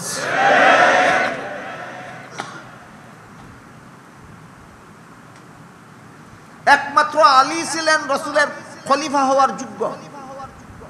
আলীকে যারা খলিফা না বানাইয়া আবু বকরকে খলিফা বানাইলো, আলীকে খলিফা না বানাইয়া যারা উমরকে খলিফা বানাইলো, আলীকে খলিফা না বানাইয়া যারা উসমানকে খলিফা বানাইলো, সবগুলি জালিম। আর আলীকে খেলাফতের দায়িত্ব না দিয়া যারা খেলাফতের দায়িত্ব গ্রহণ করলো, এই তিনটাও জালিম। এবার বলেন কোন কোন সাহাবীর সমালোচনা বাকি রাখলো? এখান থেকে মুসলমানদের মধ্যে সাহাবা সমালোচনা শুরু হয়। ইতিহাস বুঝে থাকলে বলুন, মুসলমান সমাজে সাহাবাদের বিরুদ্ধে সমালোচনার সূত্রপাত করেছিল একজন সচ্চা মুসলমান না কুখ্যাত মুনাফিক ইবনে সাবা? কিয়ামত পর্যন্ত যারা সাহাবাদের সমালোচনায় লিপ্ত হবে সবাই এরা কুখ্যাত মুনাফিক ইবনে সাবার প্রেতাত্মা বলে গণ্য হবে। আজকে আমার হাতে এই সময় নেই। রক্ত সম্পর্কীয় আত্মীয় হইলে খলিফা হতে পারবে আর নইলে খলিফা হতে পারবে না, এই যুক্তির ভুল কোথায়? ইসলামের বিধানে খেলাফতের যোগ্যতা রক্তের সম্পর্কে হয় না, খেলাফতের যোগ্যতা ইসলামী শিক্ষার ইসলামী শিক্ষায় পারদর্শিতার ভিত্তিতে হয়। যিনি যত বড় ইসলামী শিক্ষায় শিক্ষিত, যিনি তার জীবনে ইসলামের দীক্ষায় যত বড় দীক্ষিত, তিনি খেলাফতের প্রথম যোগ্য। বলেন, রক্ত সম্পর্কীয় আত্মীয়তাটা কি খেলাফতের যোগ্যতার মানদণ্ড না মন গড়া যুক্তি? এই মন গড়া যুক্তি দিয়া এই অশিক্ষিত অল্প শিক্ষিত মুসলমানদেরকে নিয়ে একটা দল সাজাইল। আস্তে আস্তে এই দল বিভিন্ন উপদলে বিভক্ত হয়ে মুসলমানদের মধ্যে বহু দলের সৃষ্টি হয়ে গেল, যারা শুধু সাহাবায়ে কেরামের সমালোচনায় লিপ্ত। অথচ আমি গতকাল বলেছি, আল্লাহ পাক রব্বুল আলামিন পবিত্র কোরআনে সাহাবায়ে কেরামদেরকে এক প্রকার বাতিলের মোকাবেলায় সত্যের মাপকাঠি সাব্যস্ত করেছেন, আর হাদিস শরীফে আল্লাহ রসুল সাহাবায়ে কেরামদেরকে আরেক দল বাতিলের মোকাবেলায় সত্যের মাপকাঠি সাব্যস্ত করেছেন। কোরআনের আয়াতে আল্লাহ আমাদের নবীর সাহাবাগণকে কোন বাতিলের মোকাবেলায় সত্যের মাপকাঠি সাব্যস্ত করেছেন লক্ষ্য করুন। আল্লাহ বলেন, فَإِنْ آمَنُوا بِمِثْلِ مَا آمَنْتُمْ بِهِ فَقَدِ اهْتَدَوْا وَإِنْ تَوَلَّوْا فَإِنَّمَا هُمْ فِي شِقَاقٍ فَسَيَكْفِيكَهُمُ اللَّهُ وَهُوَ السَّمِيعُ الْعَلِيمُ। আল্লাহ বলেন, হে আমার নবীর সাহাবাগণ, এই আয়াতে আল্লাহ কাদের সম্বোধন করেছেন? নবীর সাহাবা। হে আমার নবীর সাহাবাগণ, মুনাফিকরা যদি তোমাদের ইমানের মতো ইমান আনে তবেই হেদায়েত। তাদের ইমানকে যদি তাদের ইমানের সত্যতা যাচাইয়ের জন্য তোমাদের ইমানকে যদি স্কেল রূপে গ্রহণ না করে তাইলে তারা হেদায়েত পাবে না। মুনাফিকরা হইল বাতিল আর সাহাবা হইলেন হক। মুমিনরা হইল হক আর মুনাফিকরা হইল বাতিল। মুনাফিকের মতো বাতিল থেকে মুমিনের মতো হককে পার্থক্য করার জন্য এই আয়াতে আল্লাহ সাহাবায়ে কেরামের ইমানকে স্কেল মাপকাঠি মেয়ারে হক সাব্যস্ত করেছেন। কোন বাতিল থেকে কোন হককে পার্থক্য করার মাপকাঠি, মুনাফিক বাতিল থেকে মুমিন হকের পার্থক্য করার মাপকাঠি আল্লাহ এই আয়াতে সাহাবায়ে কেরামকে সাব্যস্ত করেছে। এবার দেখেন হাদিস শরীফে আল্লাহ রাসূল সাহাবায়ে কেরামকে কোন বাতিলের মোকাবেলায় কোন হকের মাপকাঠি সাব্যস্ত করে দিয়েছে।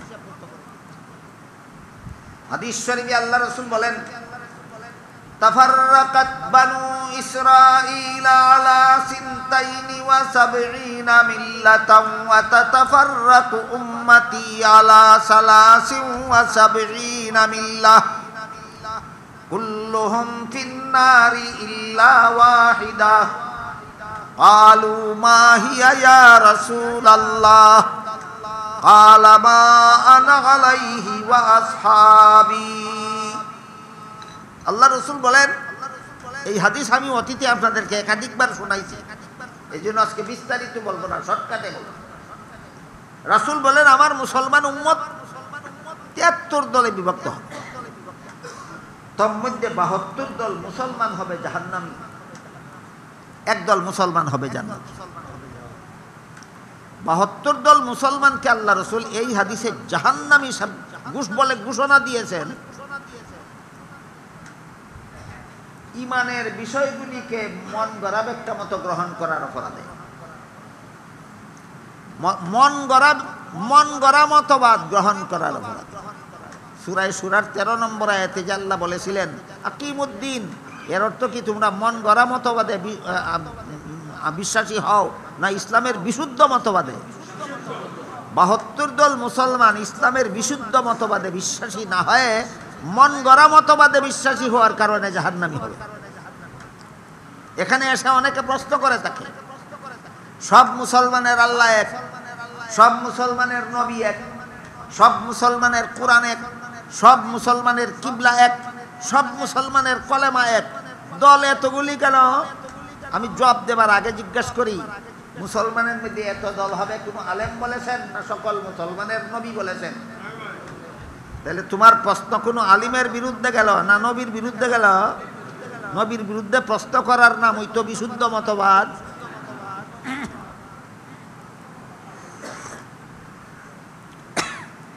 কিছু লোক আছে প্রশ্নের বেড়াজাল সৃষ্টি করে পাণ্ডিত্য দেখাতে চায়, প্রশ্নের বেড়াজাল সৃষ্টি করে বুঝাইতে চায় আমি একজন পণ্ডিত। এই পাণ্ডিত্যের ঘাড় ভেঙে দিয়েছেন আল্লাহ রাসূল এই হাদিসে, পরিষ্কার বলে দিয়েছেন ৭২ দল মুসলমান ঈমান ইসলামের মন গড়া ব্যাখ্যা করবে দুনিয়ার স্বার্থ চরিতার্থ করার জন্য। ৭২ দল মুসলমান ঈমান ইসলামের মন গড়া ব্যাখ্যা করবে কোন উদ্দেশ্যে? দুনিয়ার স্বার্থ চরিতার্থ করার উদ্দেশ্যে। এই অপরাধে ৭২ দল মুসলমান হবে জাহান্নামী। বুঝা থাকলে বলুন, যে সমস্ত মুসলমানেরা দুনিয়ার স্বার্থ হাসিলের জন্য ঈমান ইসলামের মন গড়া ব্যাখ্যা করে, এরা হকপন্থী না বাতিল? কত দল বাতিল? ৭২ দল। এরপরে বলে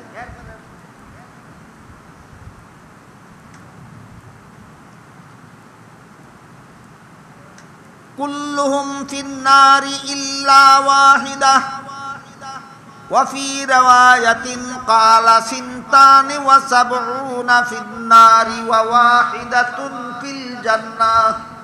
একদল মুসলমান হবে জান্নাত।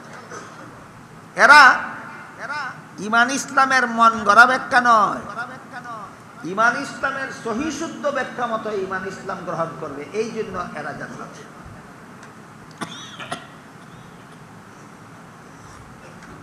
বুঝে থাকতে বলুন, ৭২ দল মুসলমান ৭২ কোরআন মানার কারণে জাহান্নামী না একই কোরআনের মন গড়া ব্যাখ্যার কারণে? তাহলে পণ্ডিতরার প্রশ্নের জবাব আছে নিয়ে দিছ, সব মুসলমানের কোরআন এক, মুসলমানের দল এতটা কেন? কোরআন ভিন্ন ভিন্ন কোরআন হওয়ার কারণে মুসলমানের এত দল না, একই কোরআনের মন গড়া ব্যাখ্যার কারণে মুসলমানের এত দল।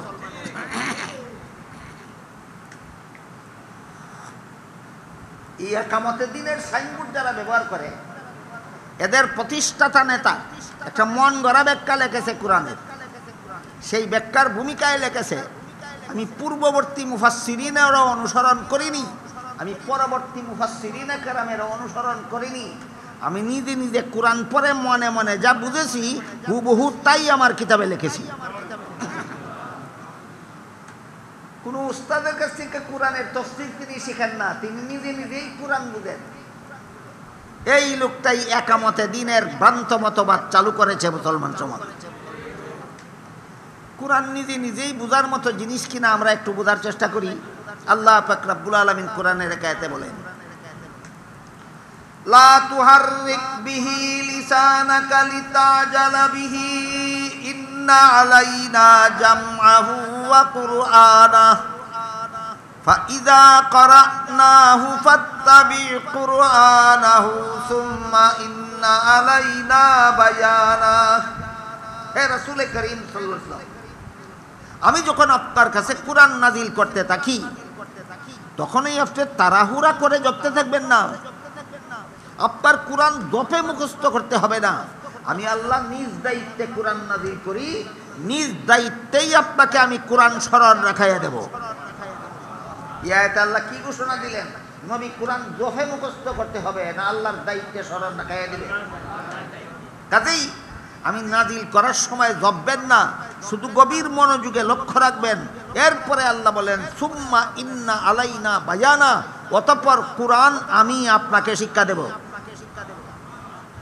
যে নবীর কাছে কোরআন নাজিল হইল তিনিও কোরআন নিজে নিজেই শিখেছিলেন না আল্লাহকে উস্তাদ বানাইয়া শিখেছিলেন? এবার বলুন, যে নবীর কাছে কোরআন নাজিল হইল সেই নবীও যদি আল্লাহকে উস্তাদ বানাইয়া কোরআন শিখতে হয়, তাহলে কোন পণ্ডিতের বাপে নিজে নিজেই কোরআন শিখতে পারবে? এমন পণ্ডিতেরও অভাব নাই আমাদের বর্তমান সমাজে।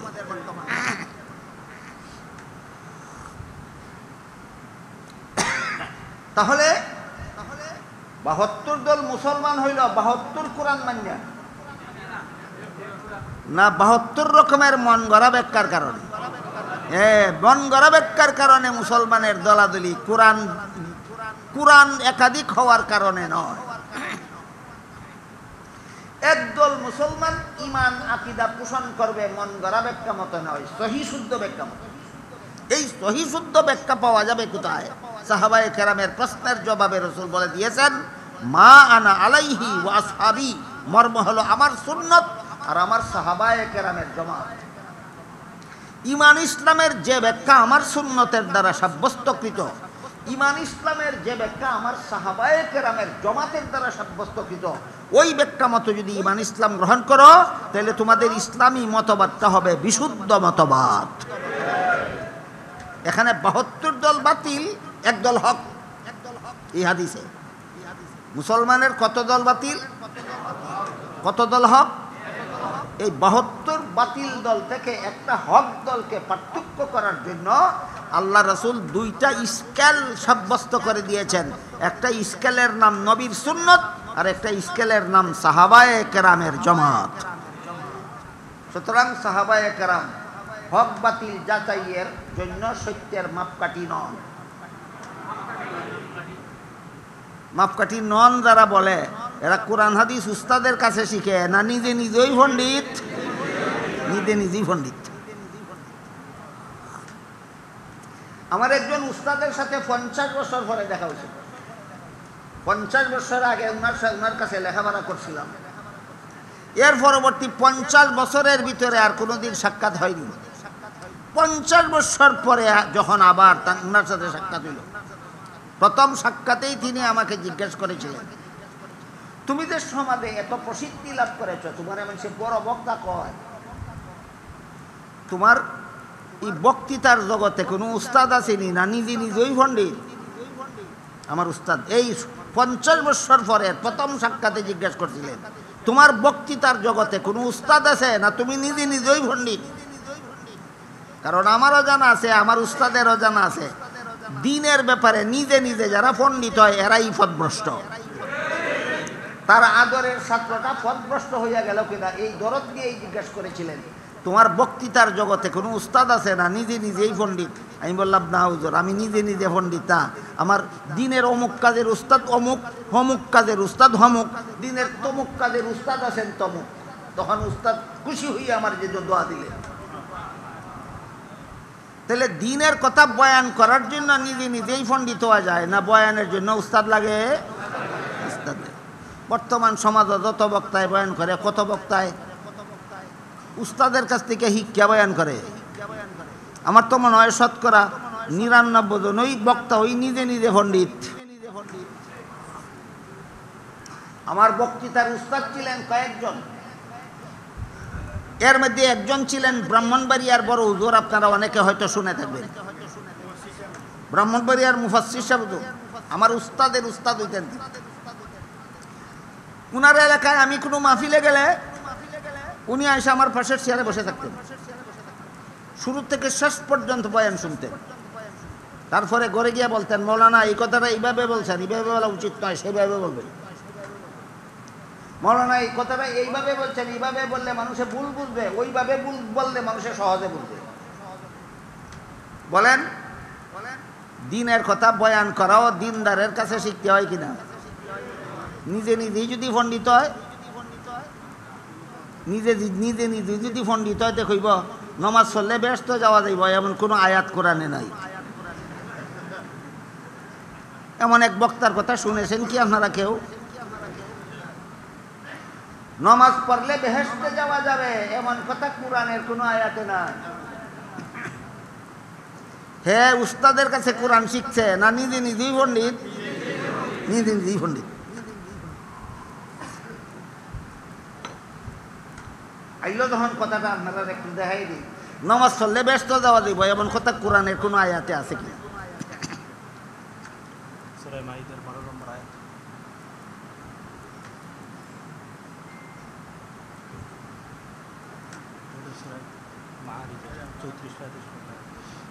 সূরা মাআরিজের সূরা মাআরিজের 34-35 নম্বর আয়াত, দুই আয়াতে আল্লাহ বলেন, ওয়াল্লাযীনা হুম আলা সালাতিহিম ইউহাফিজুন উলাইকা ফি জান্নাতিম মুকরামুন। যারা সযত্নে নামাজ আদায় করবে এরা জান্নাতে সম্মানিত হবে। সুতরাং নামাজ পড়লে জান্নাতে যাইবে, এমন কথা কোরআনের কোন আয়াতে নেই। হ্যাঁ, উস্তাদের কাছে দিনের দাওয়াত শিখছে না নিজে নিজেই পণ্ডিত? হে কেমন কোরআন শিখার শিখছে আপনারা বুঝানি লাগে, একটা কিচ্ছা না কইয়া পারতাম না। 6টা অন্ধ লোক গেছিল, আত্মী দেখতো। কেমন লোক? 6টা অন্ধ লোক গেছে, আত্মী দেখতো। চোখ নাই দেখবা কোনে, আতাইয়া দেখে, হাত বুলাইয়া দেখে। এক অন্ধ হাত বুলাইলো হাতির পিঠে, আর এক অন্ধ হাত বুলাইলো হাতির পেটে, আর এক অন্ধ হাত বুলাইলো হাতির পায়ে, আর এক অন্ধ হাত বুলাইলো হাতির লেজে, আর এক অন্ধ হাত বুলাইলো হাতির কানে, আর এক অন্ধ হাত বুলাইলো হাতির দাঁতে। কোন অন্ধ হাতির সর্বশরীরে হাত বুলাইতে পারলো? একটাও না। ফিরে আসার পরে লোকেরা যখন জিজ্ঞাসা করে, অন্ধরা তোমরা যে হাতি দেখতে গেছিলে, হাতি কেমন দেখলে? যেটাই ফিটো হাত বুলাইছে এটা হাতি ফালঙ্গের মতো, খাটের মতো। যেটাই হাতির পেটের মধ্যে হাত বুলাইছে এটা হাতি দানের গুলার মতো। যেটাই হাতির পায়ের মধ্যে হাত বুলাইছে এটা হাতি কলা গাছের মতো। যেটাই হাতির লেজের মধ্যে হাত বুলাইছে এটা হাতি লাঠির মতো। যেটাই হাতির কানের মধ্যে হাত বুলাইছে এটা হাতি কুলার মতো। যেটা দাঁতের মাঝে হাত বুলাইছে এটা হাতি মূলার মতো। আপনারা কৌকাছা বকল হাতি কুলার মতো না মূলার মতো? এই কানার দলে আত্মি যেমন দেখা দেখছে, এই তথাকথিত মুফতি কুরআন এমন ফরা পড়ছে।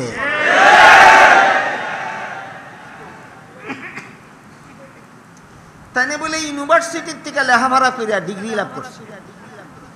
আমি আপনাদের জিজ্ঞাসা করি, বাংলাদেশের কোন ইউনিভার্সিটিতে কোরআনের কোন আয়াতে কোন বিষয় আসে শিক্ষা দেওয়া হয়? কোন ইউনিভার্সিটিতে?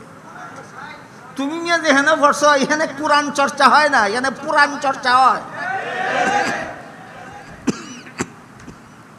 এরপরে দেখুন সূরাতুল বাকারার শুরুতে আল্লাহ পাক রব্বুল আলামিন বলে যালিকাল কিতাবু লা রাইবা ফীহি হুদাল লিল মুত্তাকিন আল্লাযীনা ইউমিনুনা বিল গায়বি ওয়া ইউকিমুনাস সালাহ।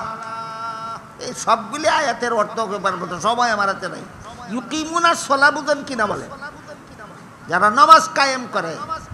ইউকিমুনাস সালাহ তো নামাজ কায়েম করে।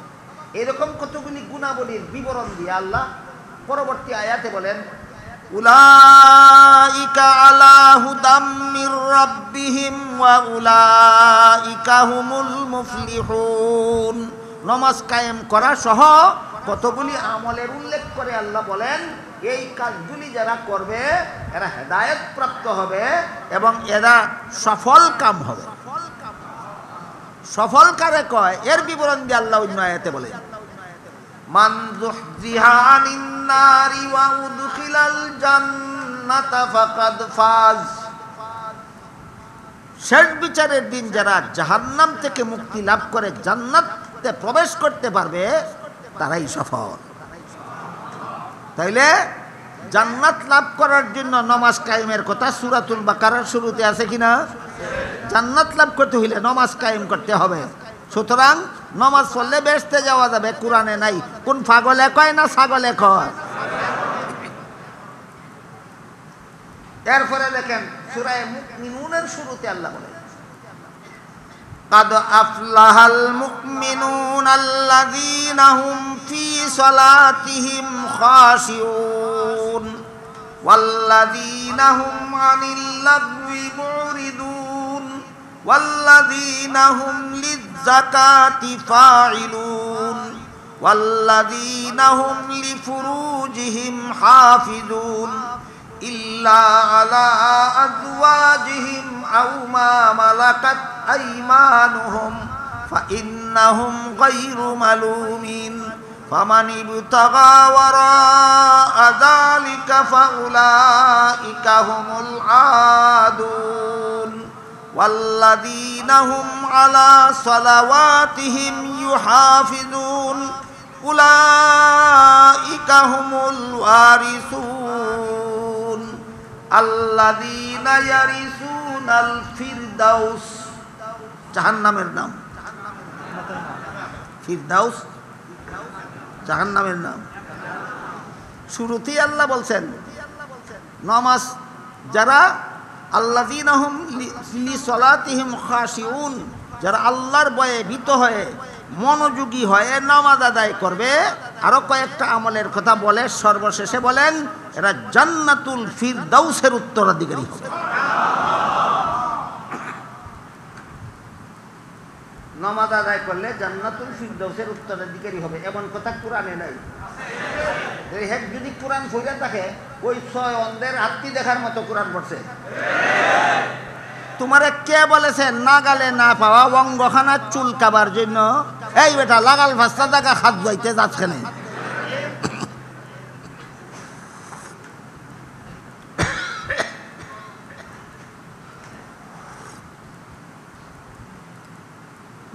হাদিসে নিয়ে আসে নামাজ পড়লে জান্নাতে যাওয়া যাবে। এই আলোচনা করে আমি আজকে শেষ করতে পারবো। আপনাদের সিলেট শহরে হাদিস পড়ানেওয়ালা উস্তাদের অভাব নাই। যে কোনো একজন উস্তাদের কাছে গিয়ে জিজ্ঞেস করবেন যে নামাজ পড়লে জান্নাতে যাওয়া যাবে এমন কোনো হাদিস আছে?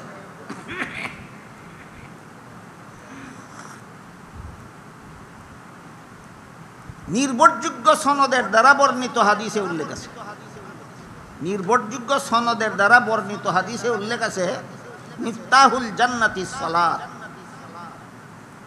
নামাজ বেহেশতের চাবি। নির্ভরযোগ্য সনদ সম্বলিত হাদিস ওই পণ্ডিতে যে ভার্সিটিতে পড়ছে ওইখানে শিক্ষা দেওয়া হয়। শিক্ষা দেওয়া হয় কো? মাদ্রাসায়। আলিয়া মাদ্রাসায় 30 পারা কোরআনের শুরু থেকে শেষ পর্যন্ত ছাত্রদেরকে শিক্ষা দেওয়া হয় কিনা আমি জানি না। আলিয়া মাদ্রাসায় 86 হাদিস সহ হাদিসের 10 কিতাব A to Z ছাত্রদেরকে শিক্ষা দেওয়া হয় কিনা আমি জানি না। আমি জানি কওমি মাদ্রাসায় 30 পারা কোরআনের শুরু থেকে শেষ পর্যন্ত ছাত্রদের শিক্ষা দেওয়া হয়।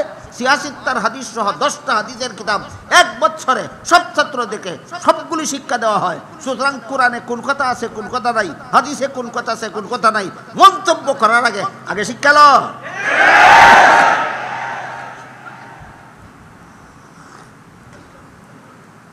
এই বক্তাও একামতে দিন, এই বক্তাও একা মতে, আল্লাহর মতে না, রসুলের মতে না, সাহাবায়ে কেরামের মতে না, মুসলিম উম্মার মতে না, তার একা মতে।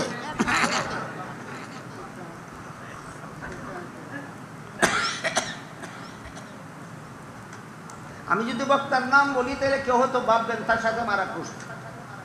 ব্যক্তিগতভাবে কারোর সাথে আমার কোনো আক্রোশ নাই, কাজে আমার নাম বলার দরকার নেই। কিন্তু এই ধরনের বক্তার বক্তৃতা শুনলে আপনাদের ইসলামের বিশুদ্ধ মতবাদ অর্জন হবে না বর্জন হবে, এইটা হইল আমার বলা উদ্দেশ্য। এই ধরনের বক্তা যারা নিজেই পণ্ডিত, যারা অন্ধর মতো আত্মি দেখে, অন্ধরা যেভাবে আত্মি দেখছিল এইভাবে যারা কোরআন শিখে, এদের বক্তৃতা শুনলে আপনারা ইসলামের বিশুদ্ধ মতবাদে অটল থাকতে পারবেন না। ইসলামের বিশুদ্ধ মতবাদ থেকে আপনাদেরকে ভ্রান্ত মতবাদে বিশ্বাসী করাইয়েই ছাড়বে।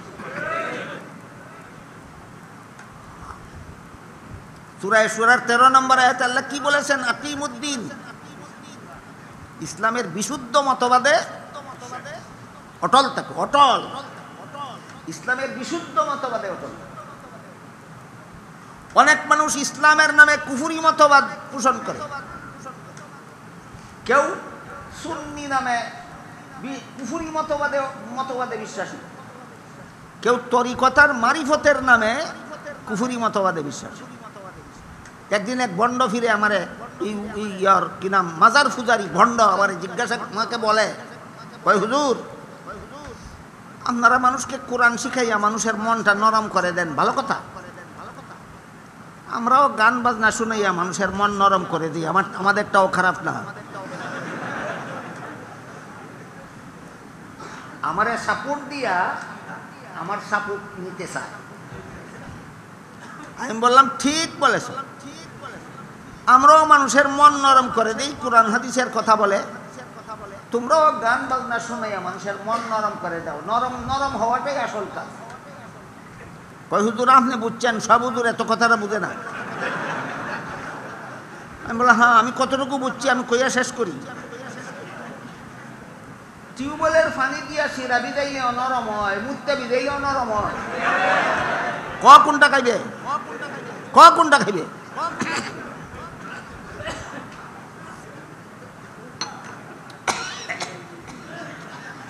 বলেন শিরা নরম করাই আসল কাজ না হালাল উপায়ে নরম করাই বড় কথা? মানুষের মন নরম করাই আসল কাজ না কোরআন হাদিসের কথার দ্বারা নরম করাই আসল উদ্দেশ্য? আসল উদ্দেশ্য। আর এক মাজার ফুজারি বন্ডয় কয়, হুজুর আপনারা শরীয়তপন্থী, শরীয়তে তো গান বাজনা হারাম হয় আমরাও জানি, আপনারা তো হারাম বলবেন না। আমরা তো শরীয়তপন্থী না, আমরা মারিফতপন্থী। মারিফত হাসিল হইলে হারাম শরীয়তের হারাম থাকে না। মারিফত হাসিল হয়ে গেলে শরীয়তের হারাম থাকে না। আমি কই ঠিক কথা কইছ, কইলু যদি কই হইছে না তো মানতো না, তো ঠিক কথা কইছ। হুজুর আমনে তো কইছেন ঠিক কথা কইছ। বেশিরভাগ আলেমরা এই সত্যটা স্বীকার করে না। আমি কই বেটা আমার কথাটা শেষ করতে দেয়। তুই যে কইছ মারিফত হাসিল হইলে শরীয়তের হারাম থাকে না। শরীয়তে গোবর খাওয়া হারাম। মৌলবীরা কইব এটা এরা শরীয়তপন্থী, তোরা তো মারিফতপন্থী, তোরার লাগি তো গোবর খাওয়া হারাম না। ভাত না খাইয়া গোবর খা। শরীয়তে বলদের পেশাব পান করা হারাম, মৌলবীরা কইবে এরা শরীয়তপন্থী।